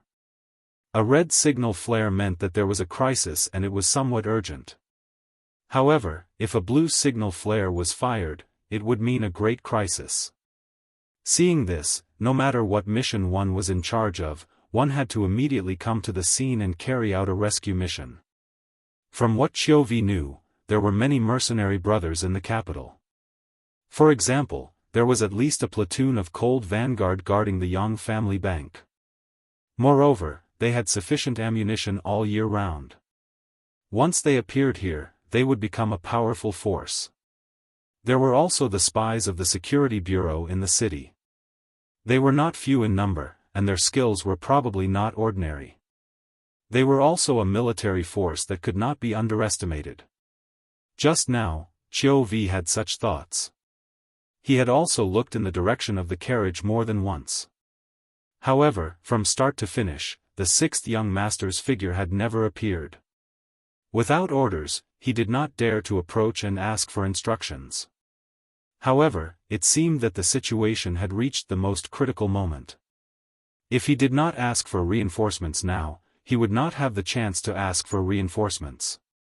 His eyes were filled with hesitation and struggle, but in the end, for the sake of the sixth young master's safety, Chou Wu made up his mind to fire the bomb for help. But at this moment, a large group of East Faction depot eunuchs charged out of the inner city of the capital. They were all nimble and robust, and the moment they appeared, they rushed over from all directions like locusts. Just as the East Faction depot eunuchs appeared, a group of black-clothed cavalry rushed out from the Yongding Gate.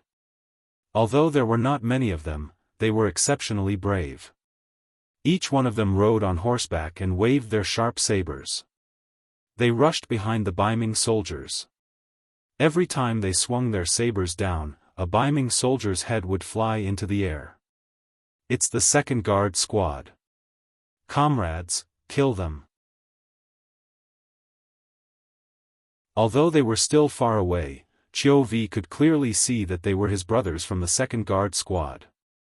His face immediately lit up with joy. While he raised the morale of his comrades with a shout, he also felt as if his body was filled with endless strength. He rushed to kill the nearest black-clothed man. Beta Persei had arrived. Yang San had arrived. Dao Shao had also arrived. Behind them, Commander Xiao Feng had also arrived with the main force of the Cold Front. Only the Wolf Fang Special Forces and the Ghost Shadow Sniper team were left in the Yang family village. This time, all of them had come out because they had seen the red signal flare. As the only cavalry team, Beta Persei personally went into battle. He immediately ended the negotiations, took control of Jining, and rode over. However, he still encountered 4 sniper attacks along the way. After he consecutively threw the heads of more than a dozen enemies into the air, he finally broke through the obstacles, rushed into the Yongding Gate, and rushed behind the enemy. It was precisely because he knew that Beta Persei and the others had arrived that Gao Rang stopped watching and chose to take the initiative to attack. The 2 reinforcements appeared from the north and the south. The ones who suffered were the southern Ming men of sacrifice who were still desperately trying to get close to the target carriage. Originally, everything was under control and the plan was proceeding very smoothly. In fact, they had enough time for 2 hours. However, who would have thought that these Black Knights were really too difficult to deal with? After they had used up all the ammunition in their hands, they chose to fight in close combat. Then, they used a very strange tactic to forcibly block the southern Ming men beside the carriage. This made the carriage seem very close, but in fact, it was very far away. If they had originally wanted to use their last bit of strength to try and complete the mission, with the appearance of the Black Knights and Baiming finally making a move, their mission was destined to be impossible. Chao Xian, who was hiding on the high wall of a house, shook his head with a look of disappointment. "Let's go. We'll leave through the secret passage immediately." He knew that if he did not leave now, he would not have the chance to leave again. With the arrival of Beta Persei and the other Black Knights, the enemy's morale was depleted. They only resisted for less than a quarter of an hour before they were all killed. At this moment, Gao Rang and a group of Eastern faction guards eunuchs appeared 100 meters north of the carriage. Xiao Vi held his sword and faced them.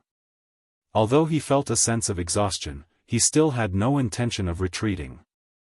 He only stared at Gao Rang and the others in front of him to ensure that if the other party wanted to attack, he would become a mountain and block the enemy's attack. "Alert, everyone alert. Show your weapons. If there are any blind people, just shoot and kill. If you kill someone, it's on me." Beta Persei jumped down from his warhorse as he spoke to Yang San, Dao Shao, and the others behind him.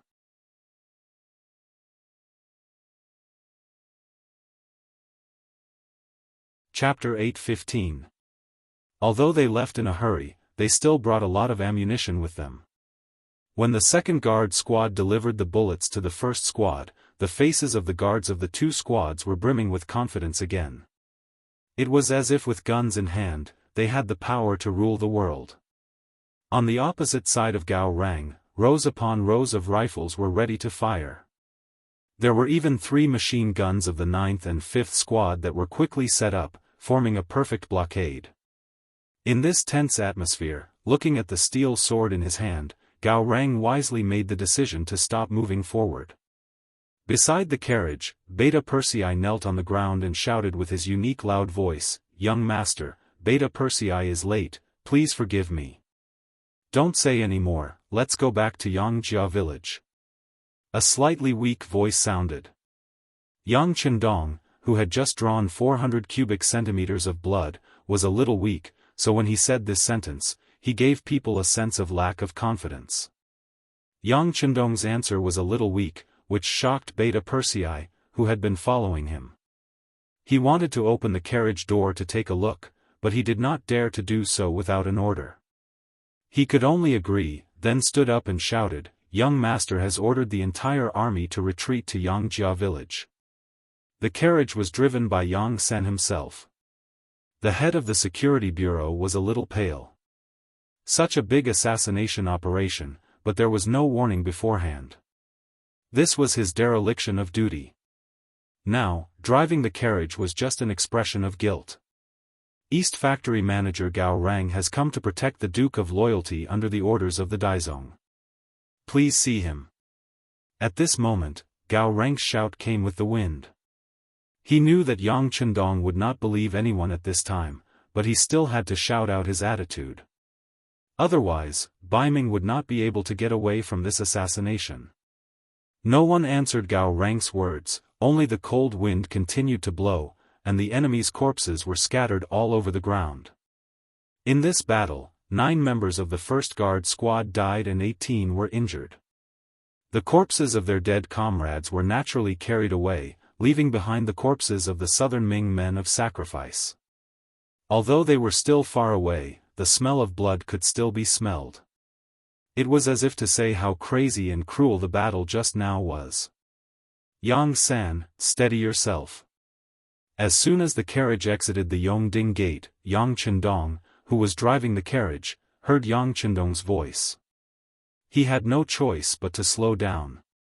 Fortunately, they were already out of the capital, and Xiao Feng and his cold-edged soldiers could be seen on the sides of the road. The danger had passed, and they were finally safe. After about an hour of steady travel, the luxurious carriage finally entered the Yang clan manor. At the entrance of the manor, 2nd Madam Qiao Yin, 4th Madam Lady Xiang, 7th Sister Yang Duo, and everyone from the Yang family academy had already come out to welcome them. They only saw the red signal flare rise into the sky, but they didn't know what exactly happened. The carriage is here. From afar, many people heaved a sigh of relief when they saw the iconic carriage appear under the protection of the Black Knights. Since the carriage was fine, the 6th young master was probably fine as well. But there were also some sharp-eyed people who saw the 9 corpses on the horses, and their expressions turned grave. Who were these Black Knights? They were definitely the strongest force of the mercenaries, or else they wouldn't have been assigned to the 6th young master's side. But even they had lost so many people, so one could easily imagine how intense the battle had been. Yang San drove the carriage to a stop in front of the 2 madams, but before the 2 madams could say anything, Yang Chendong's voice came from within the carriage. Go to the academy's infirmary. Oh. Yang San agreed and smiled apologetically at the 2 madams. Then, the carriage drove away. Unlike before, it wasn't just the Black Knights following them, but also a few other women. The carriage finally stopped in front of the academy's infirmary. Yang San took the initiative to open the carriage door, revealing a very pale Yang Chendong. Yang San's eyes were filled with tears when he saw the wise and mighty 6th young master become like this, and even his green robe was already in tatters. Young master, it's our fault. We didn't foresee this in advance, well, this matter has nothing to do with you.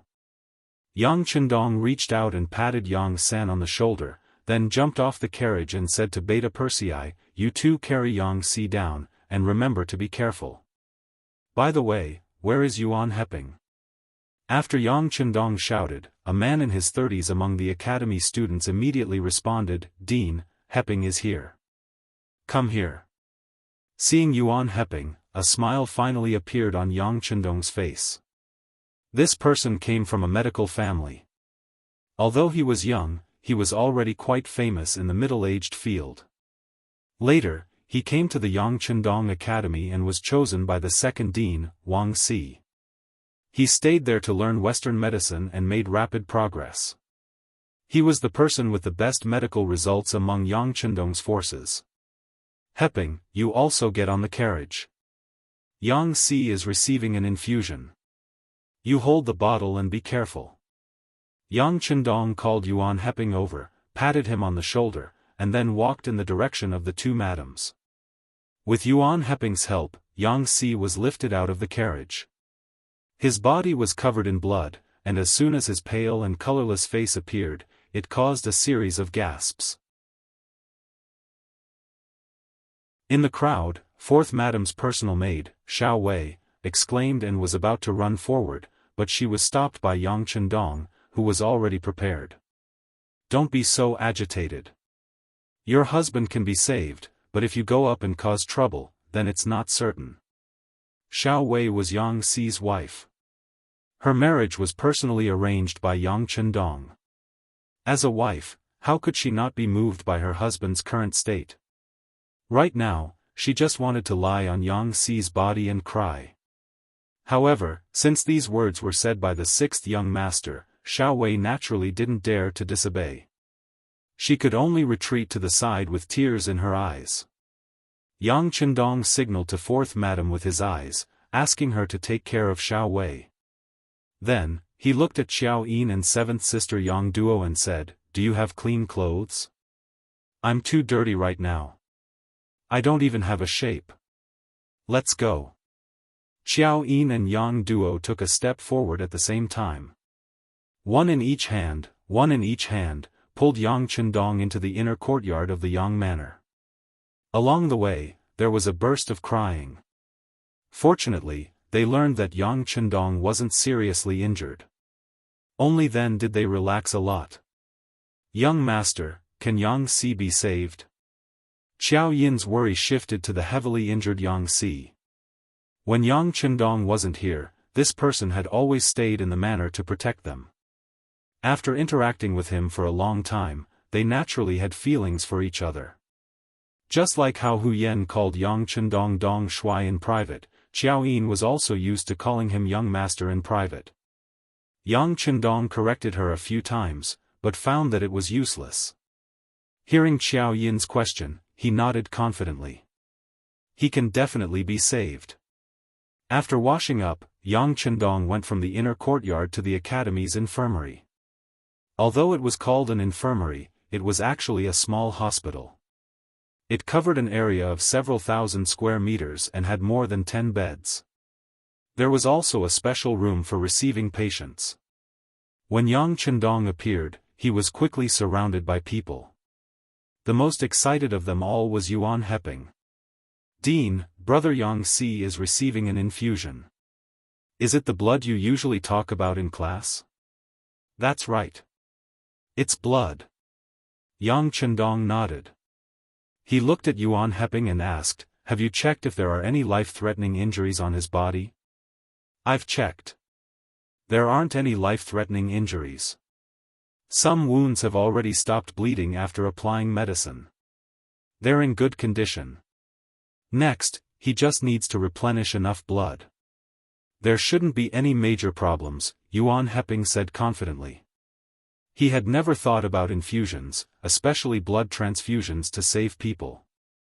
He admitted that he wasn't as good as the dean in these matters. However, when it came to treating people with Chinese medicine, he was confident that there weren't many people who were better than him. Yang Chendong was still very confident in Yuan Heping's Chinese medicine skills. He immediately nodded. "Okay, as long as there are no other life-threatening injuries. Then I'll teach you how to test blood types from now on. Remember, only people with the same blood type can transfuse with each other and not be rejected. You must remember this point clearly. Go and gather the other students who are interested in learning medicine." While asking Yuan Heping to gather the people, Yang Chendong waved his hand. His servant, Yang Lu, came to Yang Chendong with a ritual instrument. This was the blood test instrument, a big warehouse item. This time, Yang Chendong wanted to take the opportunity to teach everyone new knowledge. What happened today also reminded Yang Chendong that it was necessary to establish personal health records for the people close to him and the higher-ups in the military. For example, the history of genetic diseases, some things that required taboos, and blood types all needed to be recorded. Otherwise, if there was a problem and he wasn't there, wouldn't there be a real problem? With the blood test, Yang Chendong started to operate it in front of Yuan Heping and the other students. After a few times, he saw that Yuan Heping was doing it himself and there was nothing wrong with the blood test, so he handed the job over. Yang Si has type B blood. Let's see who has type B blood. If you are healthy and are willing to donate blood, please prepare more. If it's not enough, use the all-purpose O. Do you understand? Also, when a person's body has been in it for a long time, there will always be some blood in it.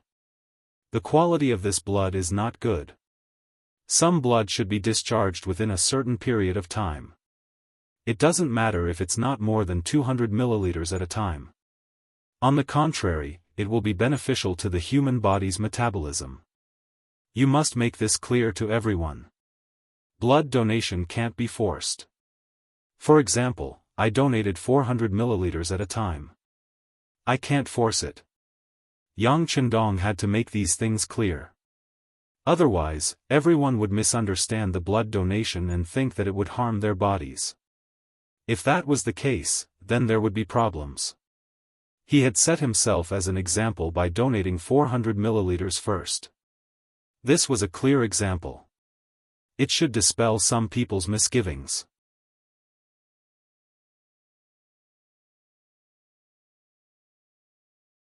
Chapter 8:16. Dean, I understand. His face was filled with excitement and emotion.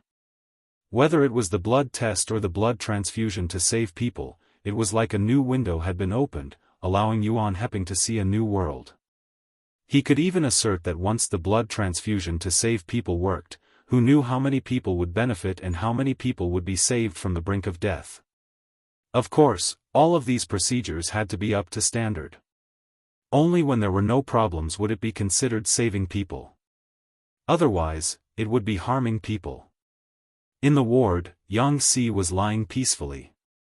After the fresh blood entered his body, his condition was much better than before. At least, there was more color on his face. This made Xiao Wei, who had been accompanying him, extremely excited. When she saw that it was the sixth young master who had entered the ward, she hurriedly stood up in a panic and wanted to kneel on the ground to thank him. Yang Chendong was quick to react. He blocked the kneeling knee and shook his head gently. Don't thank me. I should be thanking Yang Si. If it wasn't for him, I'm afraid I would be a dead man. No, the sixth young master is invincible. Even God is afraid of you. He would never dare to accept you. Xiao Wei was shocked when she heard Yang Chendong's words of gratitude.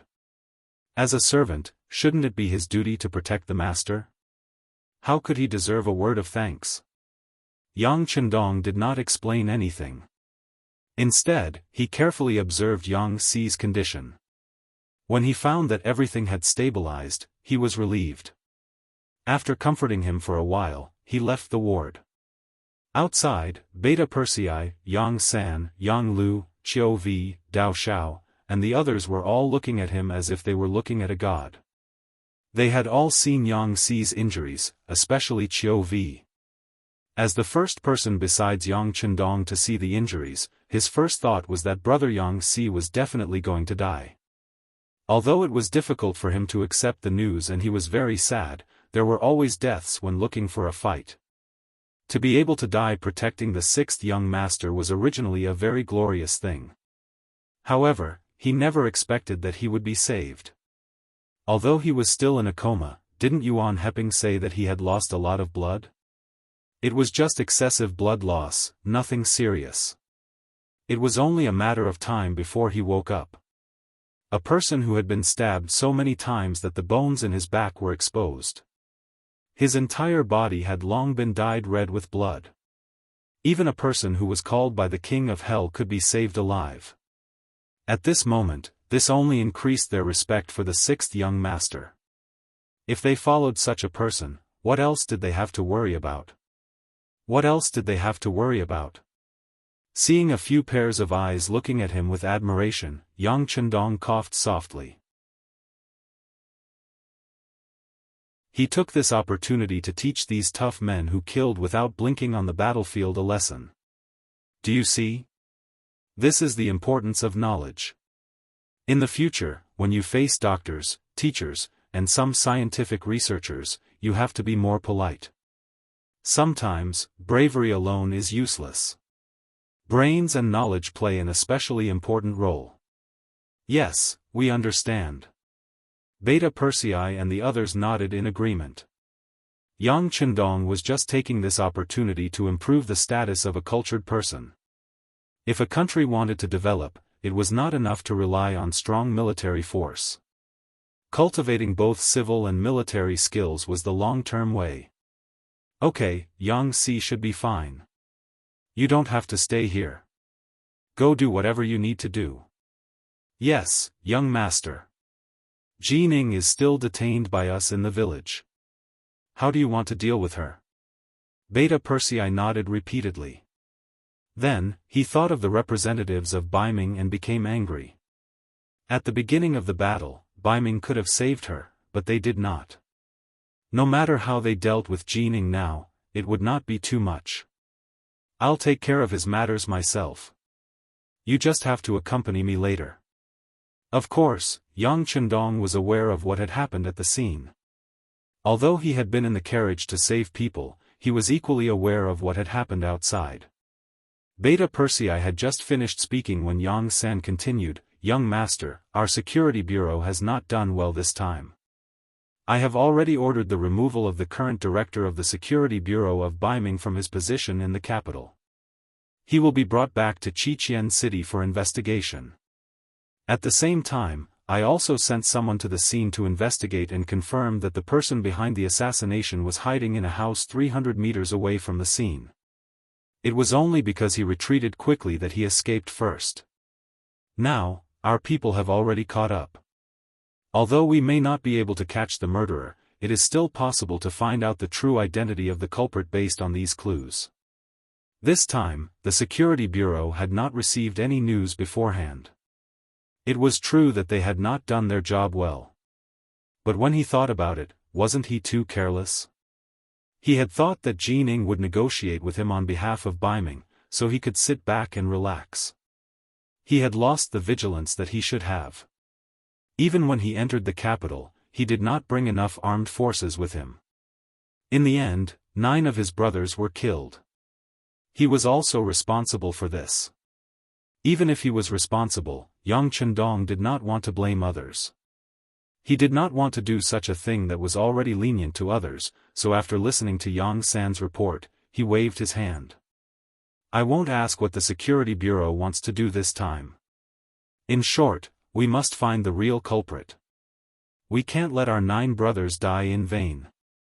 "Yes, young master, don't worry. They won't be able to escape."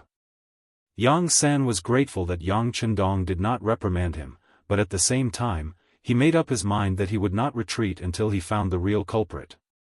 Even if the Security Bureau had to pay the price, he would accept it.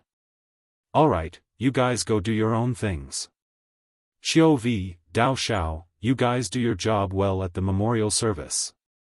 I will attend it personally. Beta Persei, let's go." Yang Chendong reached out and patted Captain Xiao Vi's shoulder, then turned and left. Xiao Vi and Dao Xiao, who were left behind, were extremely excited. Although the 9 brothers who had died protecting the 6th young master, this was their duty.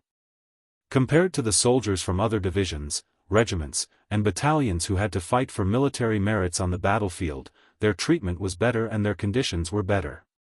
With this, no one would regret their deaths. Instead, it was a kind of glory. Didn't the 6th young master say that he would attend the memorial service personally? This was giving face to his brothers. Based on this, if something similar were to happen in the future, how could he worry that his brothers would not do their best? Xiao Vi and the others were still feeling emotional and moved when Yang Chendong, accompanied by Beta Persei, arrived at the negotiation room in the academy. When the door was pushed open, they saw Chief Eunuch Jining and Commander Lu Gui of the Brocade Guard with bitter expressions on their faces. As soon as they saw Yang Chendong appear, they immediately stood up. Jin Ying's expression was even more careful, as if he wanted to smile but did not dare to. As the recorder and a woman, Junko did not ride out of the manor with Beta Persei and the others after knowing that a red signal had appeared in the capital. She did not have the qualifications to do so. The only thing she could do was to stay behind and watch the actions of Jining and the others. In order to prevent these people from causing trouble, the captain of the Lengia Special Forces, Tai Hu, personally took action. He set up an array in the room and released his aura that had killed countless people. Even Lu Gui did not dare to move, let alone the others. Not long after, Yang Chendong and the others returned to the manor. Junko also ran over to take a look. She saw the pale Yang Chendong and Yang Si, who had lost too much blood and was barely alive. Just when she thought that brother Yang Si was definitely dead, her classmates in the academy sent her news. He had been saved using a very advanced technology called blood transfusion. Food could be transported, weapons and armor could be transported, and when could even the blood of a person be transported? Filled with curiosity, she went to take a look, and then saw a scene that shocked her. Bags of blood were really sent into Yang Xi's body through plastic and transparent tubes. He was actually fine. This incident had a great impact on Junko's heart. She, who had been in the Yang family manor for 2 years, naturally knew a little about the strength of the mercenaries. But just the strength of the military was not surprising. Which dynasty didn't have the strongest army in the world in their hands? But what really caught Junko's attention was the knowledge taught in the Yang family's academy. This kind of teaching philosophy was completely different from Confucianism. It involved a wide range of knowledge, which was really an eye-opener for her. Perhaps this was the true reason why the mercenaries were so powerful. In 2 years, she believed that she had learned a lot of knowledge that she did not dare to think about before. But today's blood transfusion greatly stimulated her. Even a person who was bound to die could be saved. What else could the 6th young master not do? If one day, the mercenaries really wanted to become enemies with Japan, what could they use to resist? What could they use to resist? Junko, who had complicated thoughts, focused her gaze on Yang Chendong the moment he pushed the door open. She could not move her gaze away for a long time. Yang Chendong, who was being looked at, did not care. Because the moment he pushed the door open, almost everyone in the room looked at him. Especially Jin Ying's gaze. There was respect, fear, and even a bit of flattery in her eyes. Yes, this popular person by Dai Zong's side was someone that even the ministers wanted to curry favor with. At this moment, when she looked at Yang Chendong, she showed a flattering expression. What happened had not been hidden from him. On the contrary, someone had specially reported it to him. It was because of this that Jin Ying very keenly discovered the problem. In this operation, although Baiming was not the main culprit, they could not shirk their responsibility. The assassins were probably not sent by Emperor Daizong. Otherwise, why would he waste his time negotiating with the mercenaries here? But it was true that they were not the ones who sent the assassins, but they did not take any action to save him. This was too wrong.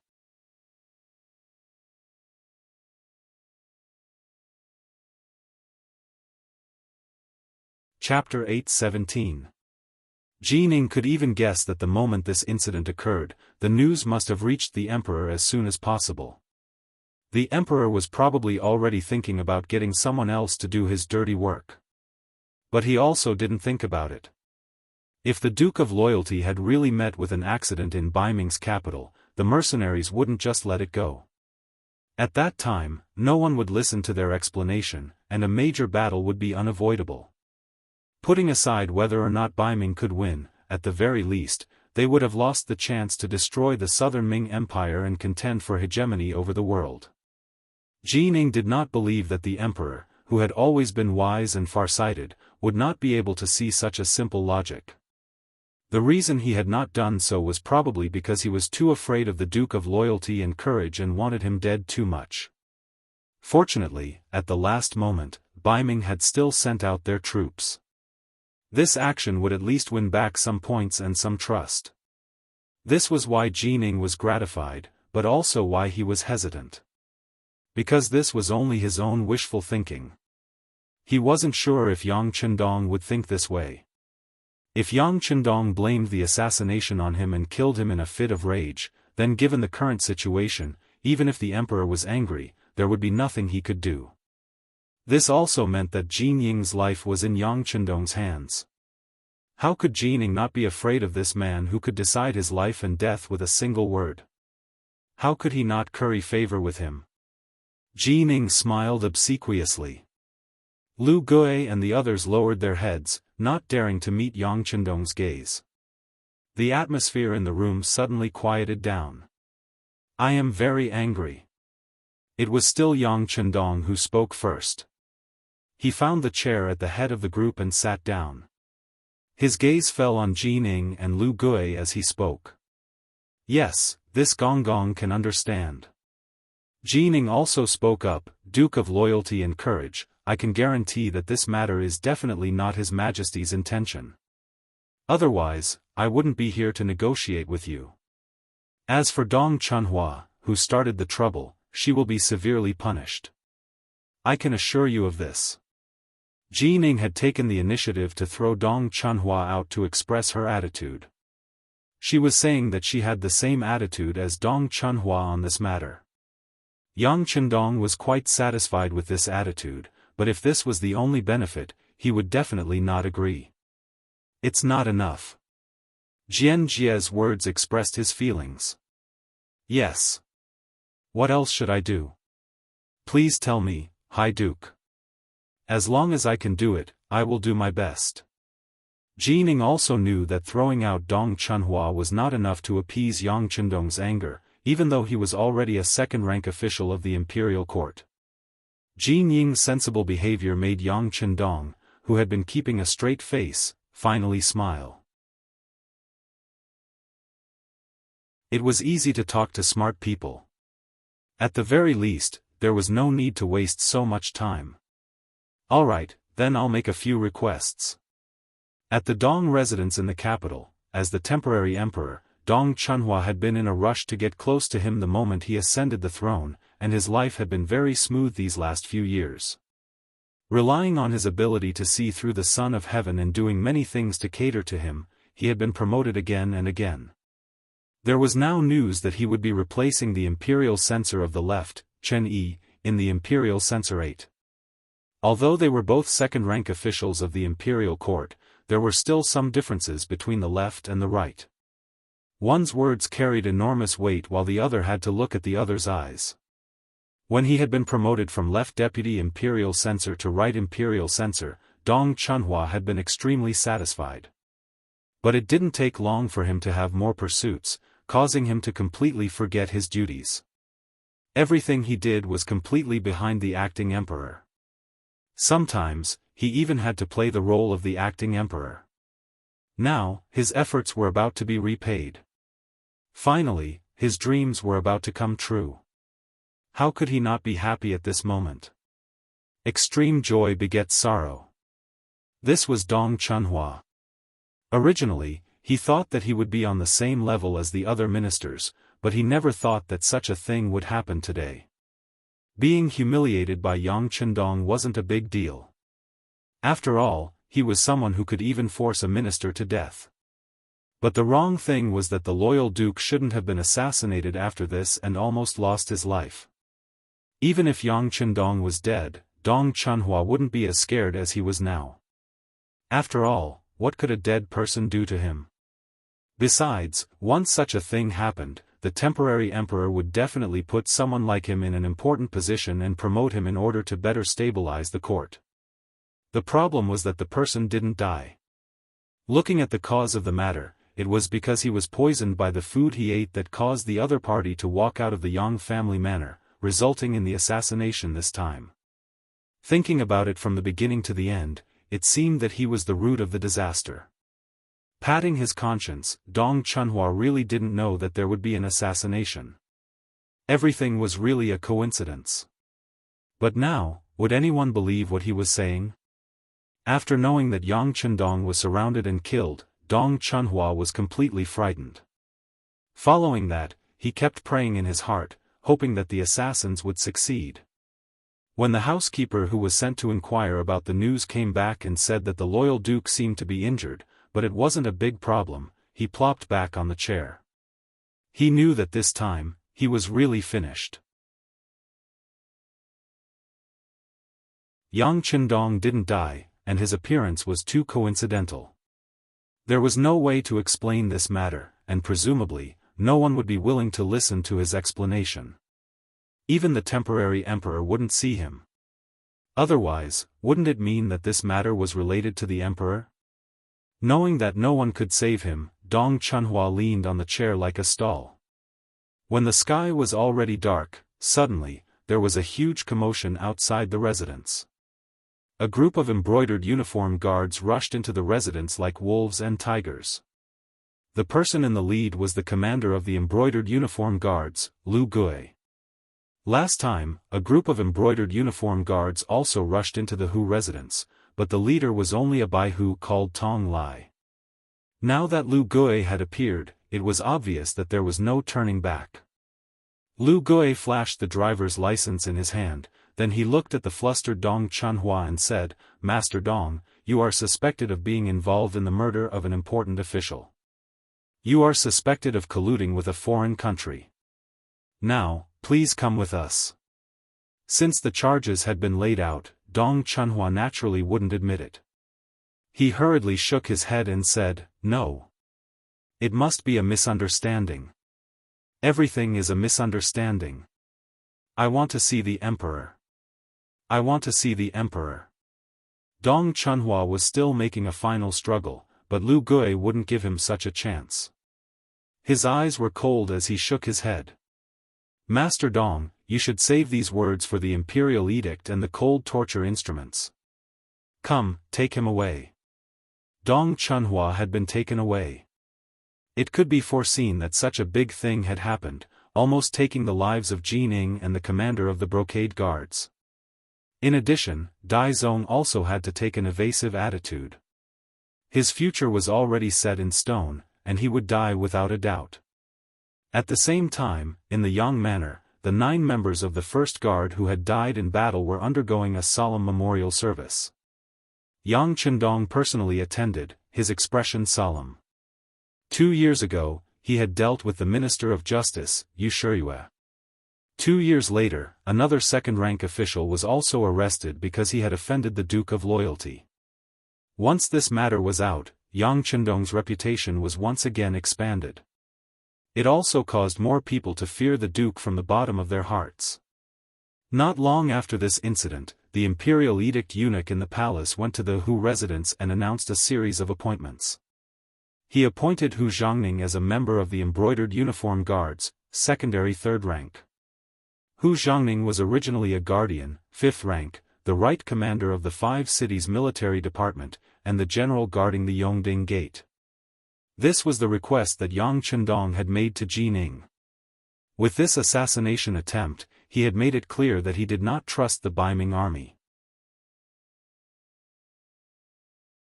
Only his own father-in-law could be trusted. In order to repair the relationship between the two sides, Jining expressed his agreement. However, this appointment still had to be reported to the emperor for the final decision. Now that the appointment had been announced, it was a sign that Zhu Qiyu was conceding. Yang Chendong was even more gratified. With these official positions and titles, if anything happened in the capital, the Hu clan would have the power to protect itself. There was no need to worry too much. In the imperial palace, Jining was still kneeling in the main hall, her head lowered as she faced Zhu Qiyu on the golden dragon throne. She had already listed all of Yang Chendong's new requests. Other than the last one, the Duke of Loyalty's request for the title of king, all of his other requests had been approved. But because this request had not been approved, Jining was forced to remain kneeling on the ground. "Rise." Seeing that Jining had been kneeling ever since she had returned, Zhu Qiyu couldn't bear to see her kneeling. Today's incident had nothing to do with Jining, and not only that, she had almost lost her life. Jining gave her thanks and stood up, but she did not leave. She continued to stand with her head lowered. Although she said nothing, her desire for an explanation was obvious. "It's impossible to make him king. I'm not as stupid as some people who try to bribe people by making me king of a different surname. Give him a reply. In order to show our sincerity, we can think of other ways to compensate them." Zhu Qiyu's words were resolute and decisive, and there was no room for discussion. There was one more thing that Zhu Qiyu didn't say.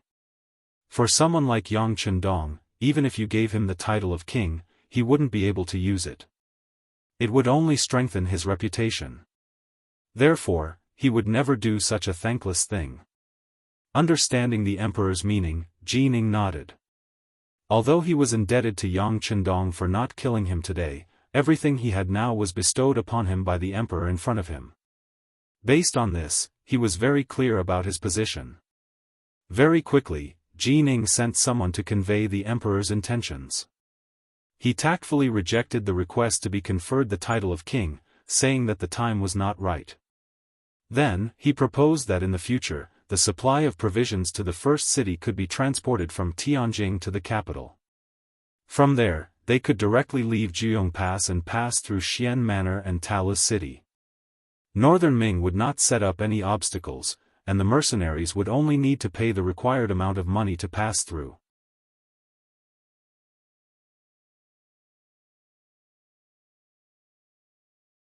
Chapter 8:18. When Yang Chendong saw this news, he was in his study room. Standing beside him was the cautious director of the security bureau, Yang San. The previous director was Hu Mang. Later, because he had too many things to do, he completely put down this part-time job. Yang San concentrated his power, and because of this, he did a lot of big things. Of course, it was inevitable that there were some mistakes. Don't look at how the words of the security bureau carried weight and everyone was afraid of him. But when he stood beside Yang Chendong, he was very obedient and stood obediently. Unless the sixth young master asked, he didn't dare to say a word.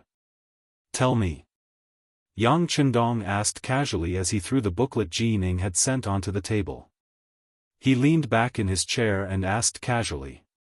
There was only Yang San in the room. Of course, this question was asked to him. The director of the security bureau didn't answer immediately. He first thought about it before replying. At present, this is a very beneficial thing for both sides. We lack things and they lack money. This can be considered a win-win situation. Yang Chendong nodded gently. At present, this is the case. We should also seize this opportunity to transport more things from Qiqian City to the origin city. If one day, the two sides have a falling out, we won't have to worry about the problem of food. Of course, the Security Bureau must pay attention to this matter and closely monitor the movements of all sides in the capital. Once there is a change in the situation, immediately make countermeasures and preparations. Yes. Yang San nodded heavily. By the way, what do you plan to do over there? Yang Chendong's chin moved slightly toward the south. After the Security Bureau used a lot of manpower and material resources, a telegram soon came from the capital of the southern Ming dynasty. Although there was not enough evidence to prove it, various clues had pointed to Chao Yan, the adopted son of the chief eunuch, Chao Jixiang. Yang San just reported this matter to the sixth young master. Young master, we have come up with a few plans to deal with the southern Ming Empire's ministers. There is also a plan to deal with Chao Jixiang himself. This subordinate thinks that we can give it a try. Yang San carefully probed. As Yang Xie's power continued to expand, he found that he couldn't understand his young master anymore. Yang Chendong's mouth twitched slightly after hearing this. Give him a taste of his own medicine? It seems feasible, but the success rate is too low. They will definitely be more careful. If we do this, not only will we not be able to kill them, but the strength of the Security Bureau's elites will also be damaged. It's not appropriate. Listening to Yang Chendong's concern for the Security Bureau, Yang San said gratefully, "Thank you, young master, for your concern, but are we going to do nothing?" That's not a bad suggestion. Yang Chendong suddenly laughed. Yang San was stunned when he heard this. He just said it casually, but why did the sixth young master take it seriously? Yang Chendong seemed to see the hesitation on Yang San's face. He chuckled and said, "Sometimes, the greatest deterrent effect is to raise your hand but not drop it." Yang San quickly nodded in relief after hearing this sentence. I understand. Young master wants to hang a knife over their heads, but not drop it. Let them live in fear and anxiety every day. That's right. Yang Chendong finally laughed. If they really killed a few ministers, the Security Bureau could do it by paying a price. However, if they did that, it would be too easy for them. They might as well do nothing and make the other party suspicious. Even if they had to scare them half to death, it would be better. We don't have to kill people, but we can't do nothing. Otherwise, there will be no end to this. How about this? Send a telegram to my fourth brother and tell him to raise the prices of all the merchants from the southern Ming Empire by 5% as a warning. The smile on Yang Chendong's face faded, replaced by a trace of anger under his calm expression. Killing 9 of his soldiers and seriously injuring Yang Si, this matter couldn't be settled so easily. A 5% increase was enough to give the southern Ming merchants a headache. This way, not only could Crimson City earn more money, but it could also weaken the economic strength of the southern Ming Empire. It could be considered killing 2 birds with 1 stone. When Yang San heard the 5% increase in the price of goods, his heart couldn't help but tighten. This was a good thing, but wouldn't Lord Yang Si's safety be worried? However, before he could ask the question in his heart, Yang Chendong had already replied, "Don't worry, nothing will happen to my fourth brother. After all, the other party did something wrong this time, so they won't bother about this matter. Other than obediently admitting their mistakes, they have no other choice. If they really have the guts to make a move on my fourth brother, then all of their business channels into the southern Ming Empire will be cut off. At that time, the ones crying will only be themselves. If they did something wrong, they had to be prepared to accept the punishment. If they continued to make mistakes, then they would be seeking death." Yang Chendong could see this point. Presumably, Emperor Yingzong of the southern Ming Empire and the ministers under him could also see it clearly. Right now, the southern Ming Empire wasn't peaceful and its territory was shrinking. With Min Zhuangwang and the others eyeing the southwest covetously, if they were smart, they wouldn't provoke him. Otherwise, it would be equivalent to forcing the mercenaries to join hands with Zhu Huizhen. In the new year of 1453 AD, Yang Chendong spent the new year in the Yang family manor. Even though an assassination had just happened, the manor had already made preparations, so the New Year's atmosphere was still very lively. A party that had been prepared for a long time diluted the previous assassination and made many people smile again. 9 days later, on the 9th day of the first month of the new year, Yang Chendong and his group left the Yang family manor and went from the outskirts of the capital to the Jianghu Pass. Along with them were the 200 teachers and students of the Yang family academy, as well as the 2 madams and 7th sister Yang duo. It could be said that after leaving, the Yang family manor was basically empty. Other than the housekeeper Yang Neng who stayed behind to take care of the business, only the servant Yang Lu stayed behind to handle the communication with the southern Ming Empire. Other than the 2 madams, Yang Chendong only brought along 7th sister Yang duo, who was already alone. The reason for this was because the other brothers and sisters had already settled down here. They couldn't leave as they wished like Yang duo. Yang Chendong tacitly agreed to the choice of his brothers and sisters. Perhaps if they stayed, Baiming would feel more at ease. As for whether or not they would act against his family when the relationship between the 2 sides broke down, he wasn't too worried. After all, these family members had lived in the capital for many years and had a certain amount of resources. Moreover, their father was Yang Rong, so they would probably have to think twice before acting. Moreover, with the help of Hu Xiao, Su Yozhen, and the others, the outcome wouldn't be too bad. When the time came, he would make arrangements in advance. Speaking of Su Yozhen, after that sudden conversation, he had finally adjusted his position. No matter how much he didn't think highly of the mercenary ship, he had already boarded it and could not back down. The only thing he could do was think about how to make this ship sail even further. Solving this problem could be considered a great harvest from this trip to the capital. Not long after Yang Chendong's group left the capital, another group quickly caught up. They first brushed shoulders with the Yang clan's group, and then they overtook them and took the lead. This group was led by Deng Chang, the eunuch of the Xian residence. During the negotiations, the 2 sides had already made it clear that Tulu City would be handed over to Northern Ming. This was a kind of goodwill that Yang Chendong expressed, and also an explanation to the people of the world. That was, the mercenaries were actually fighting for the Great Ming, fighting for the world. Only by doing this could the voices of the people gradually die down. Only by doing this could Zhu Qiyu stabilize the situation in the court, concentrate on developing himself, and provide a safe supply route for the mercenaries. Deng Chang's group slowly advanced forward. They had no choice but to move slowly. The Yang clan's group had brought far too many things, and there were also many women in the group. Thus, moving faster was an extravagant hope. Fortunately, after the new year, the weather was slowly warming up, and there were no more incidents of people getting frostbite on the road. With Deng Chang's group at the front, the road was green without any accidents. They passed through Jianghu Pass and arrived at the Xian residence. 1 month later, they arrived at the Xian residence. Speaking of which, the Xian residence was Deng Chang's territory, and he had set up a banquet to entertain his guests.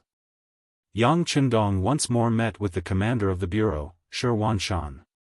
Compared to the last time, Shi Wanshan's face was much more cordial this time. After all, when he received the guests last time, he still had to consider the opinions of his superiors. However, this time, he was receiving the orders of his superiors. The atmosphere between them was much more relaxed. In this meeting, Yang Qindong had brought up the problem of the Han people's lives and status. He had bluntly pointed out that the Han people should have been the strongest people in the world, and that all other races should serve the Han people. Anyone who made the lives of the people so miserable that they couldn't even solve the problem of food and clothing was a piece of trash that should be reprimanded by the people of the world. In response to Yang Qindong's words, Shi Wanshan could only smile apologetically and nod his head. He was only a general temporarily residing in the Xian residence. When it came to the lives of the people, there wasn't much he could do. But he could still see Yang Qindong's domineering aura from these words, and a thought flashed through his mind. It seemed that it was a blessing for the Han people for such a person to become the ruler of the Han people. Naturally, this thought only flashed through his mind. He was now a second-rank general in the Baiming army. Since he was paid by others, he had to work for them. This was a principle that hadn't changed since ancient times. You're tuning in to the Unparalleled SwordWill YouTube channel. Don't forget to subscribe and join us on this journey to catch the most captivating stories.